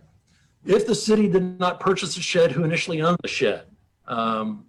You guys hadn't been on the board. That shed's been there or was on park property on Archer Park for a long, long time, if it's the same shed. And I remember a park board meeting where the Troy Soccer Association parents contacted us because they wanted a shed on the property for the purpose of storing their balls and nets. So he seems to have pretty decent knowledge of it. Again, I'm leaning towards more I don't know, because if I don't know, I'll tank it, and if I tank it, I can get past it. That's how I kind of feel there. Or maybe they just don't want to be bothered. I don't know. I don't know what the deal is. It feels like, I get it. Sometimes it can be a drag in local city governments. You know, we're talking about a shed on encroachments of a couple feet, but it does matter in the grand scheme of things, and to keep an orderly town going, city, I should say. But then it goes over to Jeremy Drake. I know I've got the clip here of it, but essentially that's the bulk of it. They go over the questions. They pretty much answer no or have a vague knowledge of it. And I don't think it really came to a conclusion. They did ask Jeremy Drake, who I believe maintains a lot of the parks, and if it was an issue to cut around it. And he said no. It's usually when there's an encroachment, because they were wondering about, is it a pain for the city to mow around and cause them extra time the taxpayers are paying for? And he said no, usually these people actually mow well past the encroachment, and so it's fine. So in this case, a lot of drama at Archer Park over the shed. And I know it sounds like, but if you make it interesting and you dive into it, people will start to learn more about their local cities. That's the point of this show. We try to introduce a little bit of humor in it, a little bit of fun. Sure. And we all know, I mean, it is like we're talking about a shed. Sure. But someone's got to do it. Right. And so if we got to talk about it, let's have some fun with it. And, you know, at a political level, that's what we're going to do with these councils and committee members here. On a personal level, I'm not sure. I mean, they could just be, but there could be vested interest. And this meeting sounded like they all had a conversation about this. Right. And they just picked a way to go. And it could be just a little disagreements with the new mayor coming into town. I don't know, seeing how she submitted the questions. I don't know much about her, but from what you just read about the comments she made about not passing the smell test, it sounds like she's kind of taking, and I don't know if she's left or right. She ran as a fiscal conservative. Okay. So that makes sense then, because what I was going to say is she kind of sounds like she's taking the Trump approach, where she's going to call people out and hope to get results that way. But she kind of, I think she was really for the Duke Park tax levy to pass. And right now, I mean, we need to just cool it, in my opinion, with the tax levies. But it is interesting that she's been behind stuff like that. But she's the most active social media mayor we've ever had, because we've had Beamish for the last 16 years. And so we've been very active there. But we'll see the development on this story at the next Parks meeting, I guess, in our next Troy Parks and Recreation segment here on the show. Now, this is an update. Go ahead and throw this one up, Zach. City of Troy, Ohio government.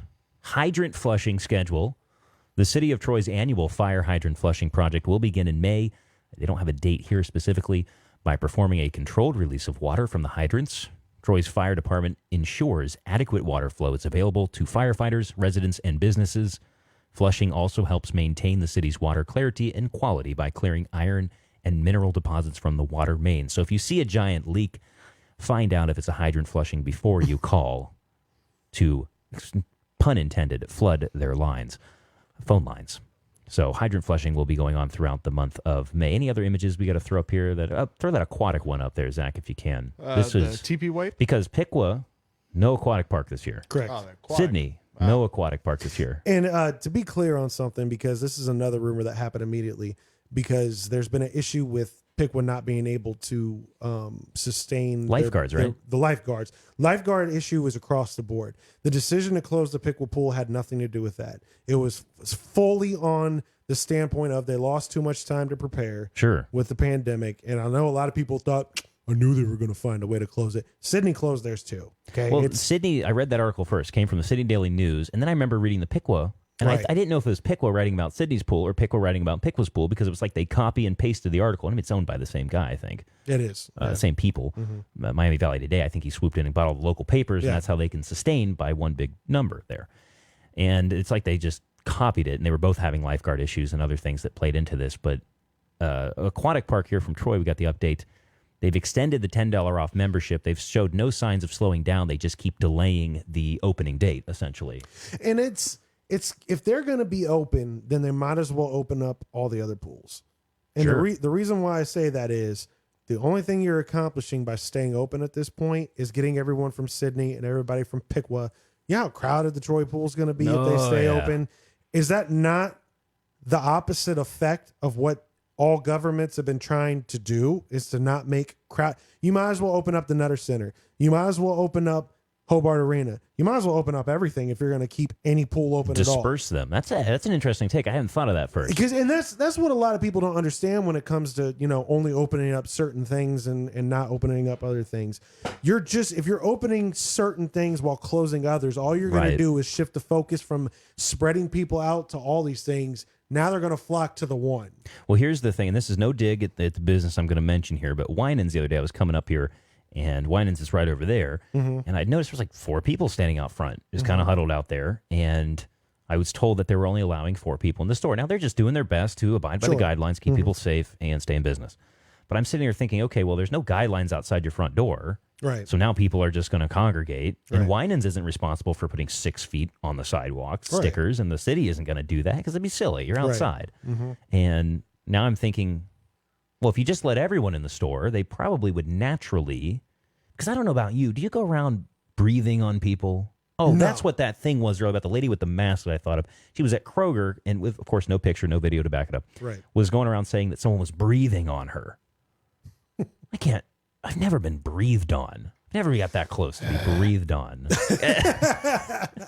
So Like, how I'm close just do you like, have to people are be to taking this. somebody? I always stay back. I don't sneeze on people and whatnot. Right. And so it might be a good idea to just open it all the way back up. I can see that argument. You have some people who don't have any couth in public. You're Personal always going to have space, that, yeah. right?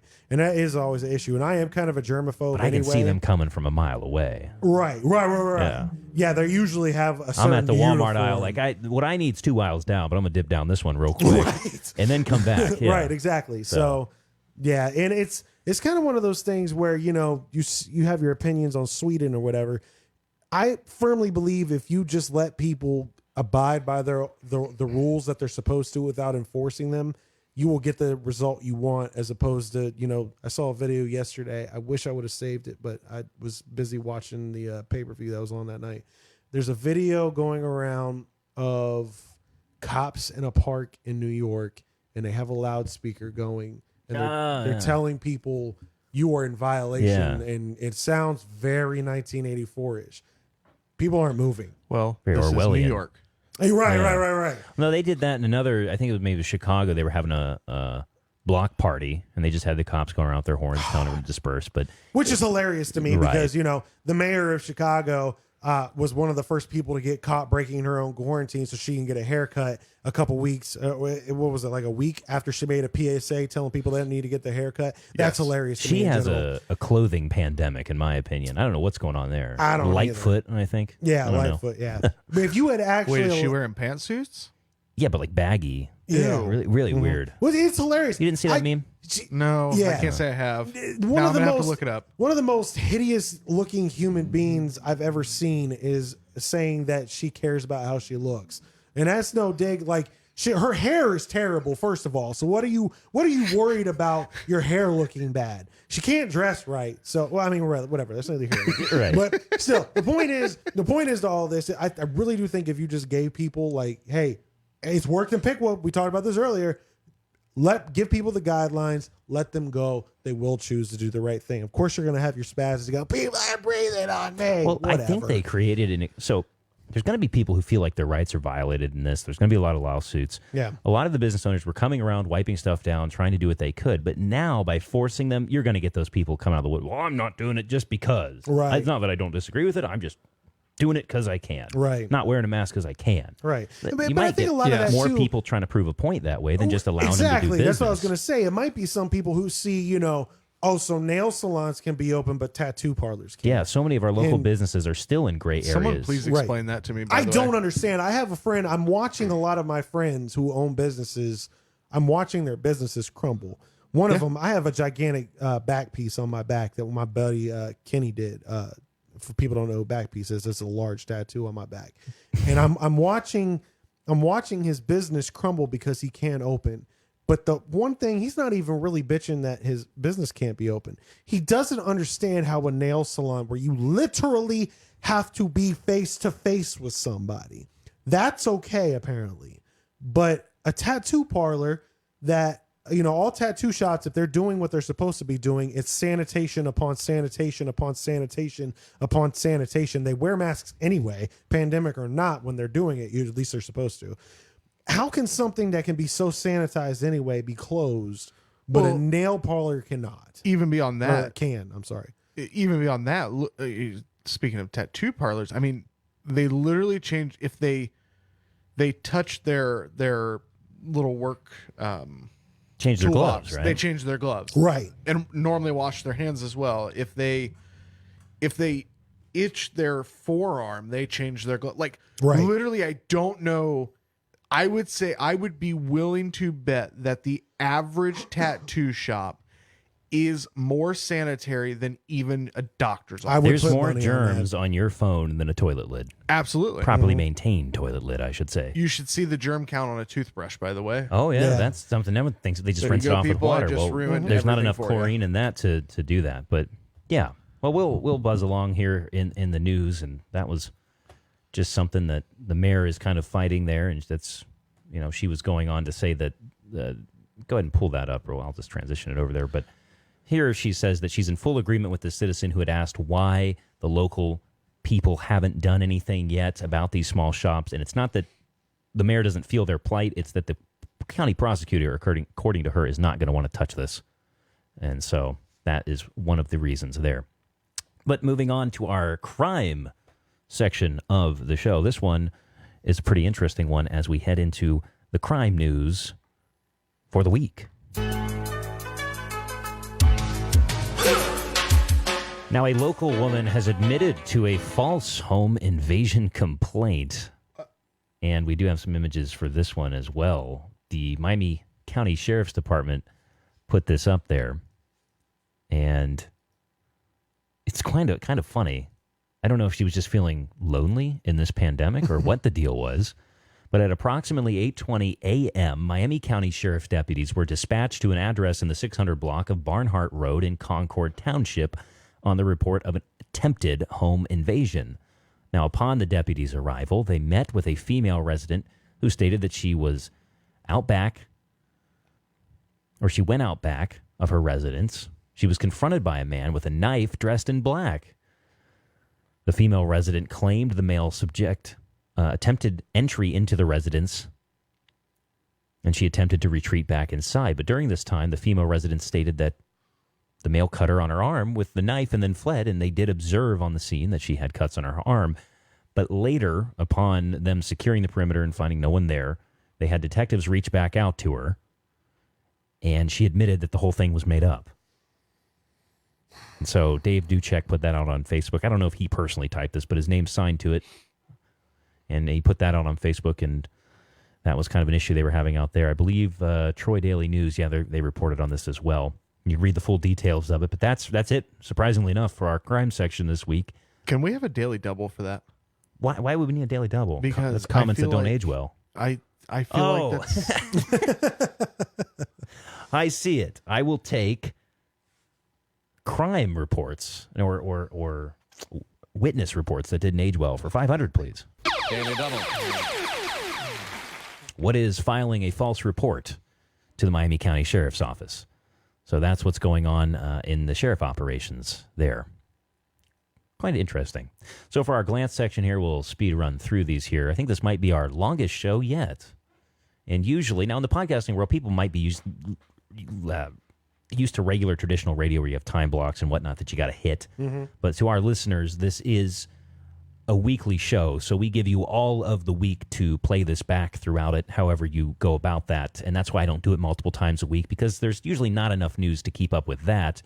And when we have guests on, we like to try and give them as much time as we feel the interview needs, and then we get into the news segment. So you can kind of split it up two ways, and maybe one day we'll get to a point where we kind of mark in the show where things are at for you. Now, the City of Troy operations are slowly going to reopen. This is according to Troy Daily News. And we've known this for a while, reported by Melanie Yingst. During Monday's Troy City Council meeting, Mayor Robin Oda commended the city residents, and I told you I didn't proofread these, so I do apologize, for their diligent efforts over the last 6 weeks following the state's stay-at-home order. Well, my question there is it their diligent efforts to follow the stay-at-home order, or is it their diligent effort to send a letter that they don't want to? We have some conflicting statements there. But that's a Mayor save. Oda. That's a save face thing. It's a figurehead thing for you. You got to play both sides best that you can, I guess. Just everybody take a deep breath. Information is coming fast and furious. It's always changing, Oda said. Now I want to get to the dates here where this was going to be. Let's see here. Next week, City Hall and Hobart Arena will open to the public from 10 a.m. to 2 p.m. The city plans to reopen City Hall to the public during normal business hours, May 18th. So at some point next week, we will find a little bit more information on that. And, of course, we'll bring it to you here on The Troy Show. Troy High School announces a prom court. Troy High School will hold its virtual prom from 8 to 10 p.m. Friday, May 8th. That's already been passed. And I think it went over pretty well from what I heard. I think they had a special country singer that did a live thing specifically with the students. They had some photos thrown up of these girls that instead of wearing prom dresses, they just put on big blankets because they were staying inside so much. Here's a little update on the Cass building here in downtown. Historic building points to new life, according to Dayton Daily News' Nancy Bowman. Extensive work is underway on an 1850s building on Troy's Public Square by the nonprofit Troy Community Works. It's intended to not only renovate the structure, but also help bring new life to the heart of the city.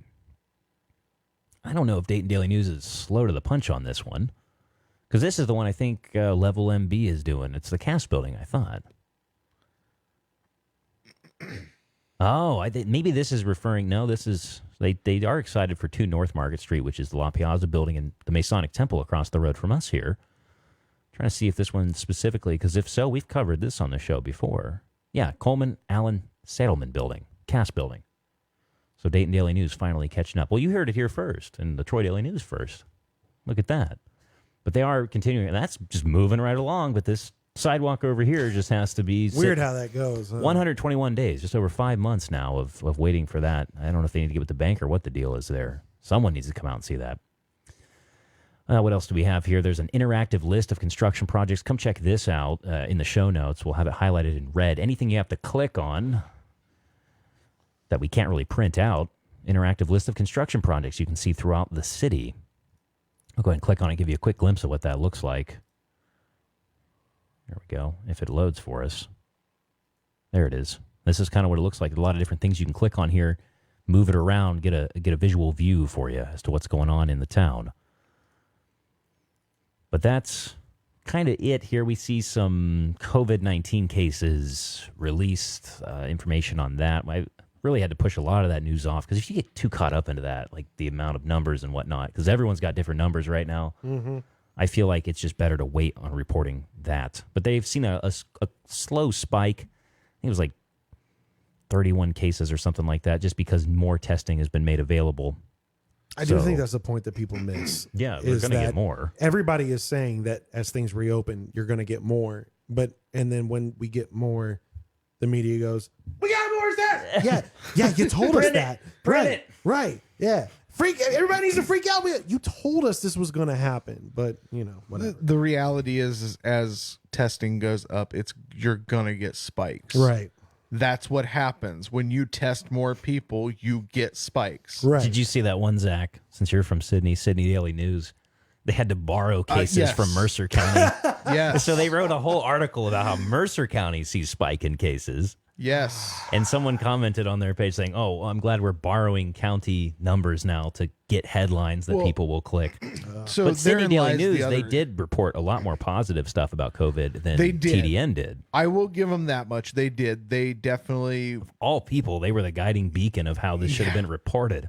It's crazy. The problem you're going to have, and this is a common recurring thing, is the false positive of the tests currently are still through the roof. Yes. There's an article I read, and it is a legitimate article, but Zimbabwe, I believe it was, sent 3 different tests. One was a piece of fruit and a goat and something else, and all 3 came back as positive. For COVID? Yes. Huh. And basically, they were like, what? So it's like there's a high false positive rate. So of those numbers... while we're seeing a huge spike, we have to take that into consideration, what the false positive is versus how much of this is due to the increase of testing. It's going to be interesting. I mean, we'll have plenty of articles to break down throughout but right now I'm just letting them come in and piling them up, and then I just kind of want more of a synopsis of it, because there's only so much of it I can read before I'm just like, all right, who knows what? And this is depressing. And just don't cough on people. Well, not only back that, to life. not only that, but if the tests are going up, but the death rate isn't moving, that's a good. That's going to thing. show something. Yeah, that's a great sign. You And know, I and think that's- that's because we finally have a few medicines Right. that are showing promise. One has like a 98% success rate. The other right now is like 70. Right. So that's what when people, talk about the spike in cases of positive. If that's the case, I'm not worried about a spike of positive cases. I'm worried about a spike in deaths. Bingo. Yeah, positive cases mean, I don't want to say they mean nothing, but they mean very little comparative to what is the death toll. Yeah. Right. The best we could hope for right now is a spike, like you were saying, in just cases. Who Right. cares? If there's no deaths attached to that spike, then good. That means more people have had this thing. They've beat it. Exactly. They've gotten through it. They're immune to it, or building immunity, I should say. And we're going to be better off come fall, which they're already trying to doom and gloom us for that as well, and get everyone split and against each other. So we'll see where that so goes. bad. Well, hey, how about some positive news to end this thing? A former teacher here in Troy was honored with a scholarship. This is according to Troy Daily News. COVID-19 victim to help future educators. So, unfortunately, the teacher being mentioned here, Hazel, was 88, a resident of Springmead Health Center in March, following a fall that left her with head injuries and a fractured ankle. I believe she became susceptible to COVID-19, and unfortunately, whether it was past injuries she died of or COVID, she did test positive for it, from what it's saying here. And I believe it was her husband here that started a scholarship fund. And so some positive news to come out of this. And a former teacher here of, I'm not sure if it was Troy High School or a different school here in town. I don't see. I could find it here in the article, but I'm not sure. But it's just some positive notes there to end and wrap up the show. So thanks for sticking with us. If you're here for probably the 3.5 hours we've been on here, had a great interview with Jay from Watch Piqua. He stuck it out with us here, stayed in the studio. It's something I kind of throw out there every once in a while for guests. If they want to stick around, they got the extra time, be a part of the discussion. If not, we try and wrap things up and move along. So thanks so much for sticking with us. Thanks to all of the fans of Watch Piqua that came out to listen tonight. Thanks to all of our listeners for, hearing what Jay has to say and being involved with the community. I know it's the Troy Show, and Jay is from Watch Piqua. How dare I have you on? But it's always important to us for local news. We brand it with the Troy Show. We're out of Troy. It's what we do here. It's our primary focus. But if there's something out of Piqua or our neighboring counties or neighboring cities, we're going to cover it, and everyone here is welcome in on the discussion. Jay, one more time for the folks at home. Where can they find you? Facebook.com/WatchPick was the best place to find me. And I appreciate you giving me the platform to do this on. I've been paying attention to the watch count all night, and you have a good following. I really think what you guys are doing here will be for the betterment of the community and gets people more active. And anytime you guys want, even if it's just a phone call for a minute, I am more than willing to make time out of my day to do this, because I believe in what you're doing. This is a good thing. Well, I appreciate the kind words, and the phone number. It's always there on the screen for us, so if something pops up that I'm not aware of or you want to talk about here on the show, just give us a call, and our call screener in training will know who it is. Absolutely. And thanks to everyone who called tonight and got involved with the discussion. That means a lot to us here. That's why we keep the phone line open best we can when we have guests on. And it's hard because everyone wants to throw questions and start yelling and get on the phone, and I get that sometimes.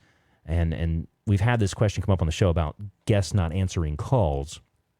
And that is just because that some people aren't as good with the on-air. It's a weird thing if you sat behind this microphone to take a phone call. It takes a special kind, it's not to brag or anything like that, but it just takes a learning and knowledge of how it goes. And so we do appreciate it. We appreciate the discussion tonight. And remember, everybody listening to this, we aren't on terrestrial broadcast here. And we just let people speak as who they are and be honest about who they are and how they want to speak. So thanks so much for listening tonight, everybody. We'll catch you back here next Monday at 7 p.m. Who knows what guest we'll have on? Maybe it's just me. Thanks so much for Zach for helping filling in while Nathan's not here tonight on the show. We only had one. Wow. All night. Wow. That's a record. I don't know if that picked up on the microphone with all the processing and gating we've got going on here, but damn. That's the loudest. Maybe that was a machine gun that time. But we're right here on West Main Street downtown from the historic district, and we get a ton of ricers going by right now because of this pandemic. They have nothing to do, so they're out there having fun, and that was definitely a DB record right there. That surpassed the usual audible levels up here. But thanks so much for tuning in. We'll catch you back next Monday night at 7 p.m. If you want to stay in touch with us, facebook.com/Beautiful Troy Show. Got something to send us? BeautifulTroyShow@gmail.com. You can always call in while we're live, 937-696-7572, or take the discussion further directly to our nearly 450 citizens over in Troy, Ohio Citizens 2.0. That is facebook.com/groups/Troy, Ohio Citizens. Couldn't make it easier for you. Look forward to hearing you back here next Monday at 7 p.m. with your phone calls. And Jay, good luck up there in Piqua. Thank you, sir. Thank you very much, everyone. And remember, this is Troy, and sometimes Piqua, on air.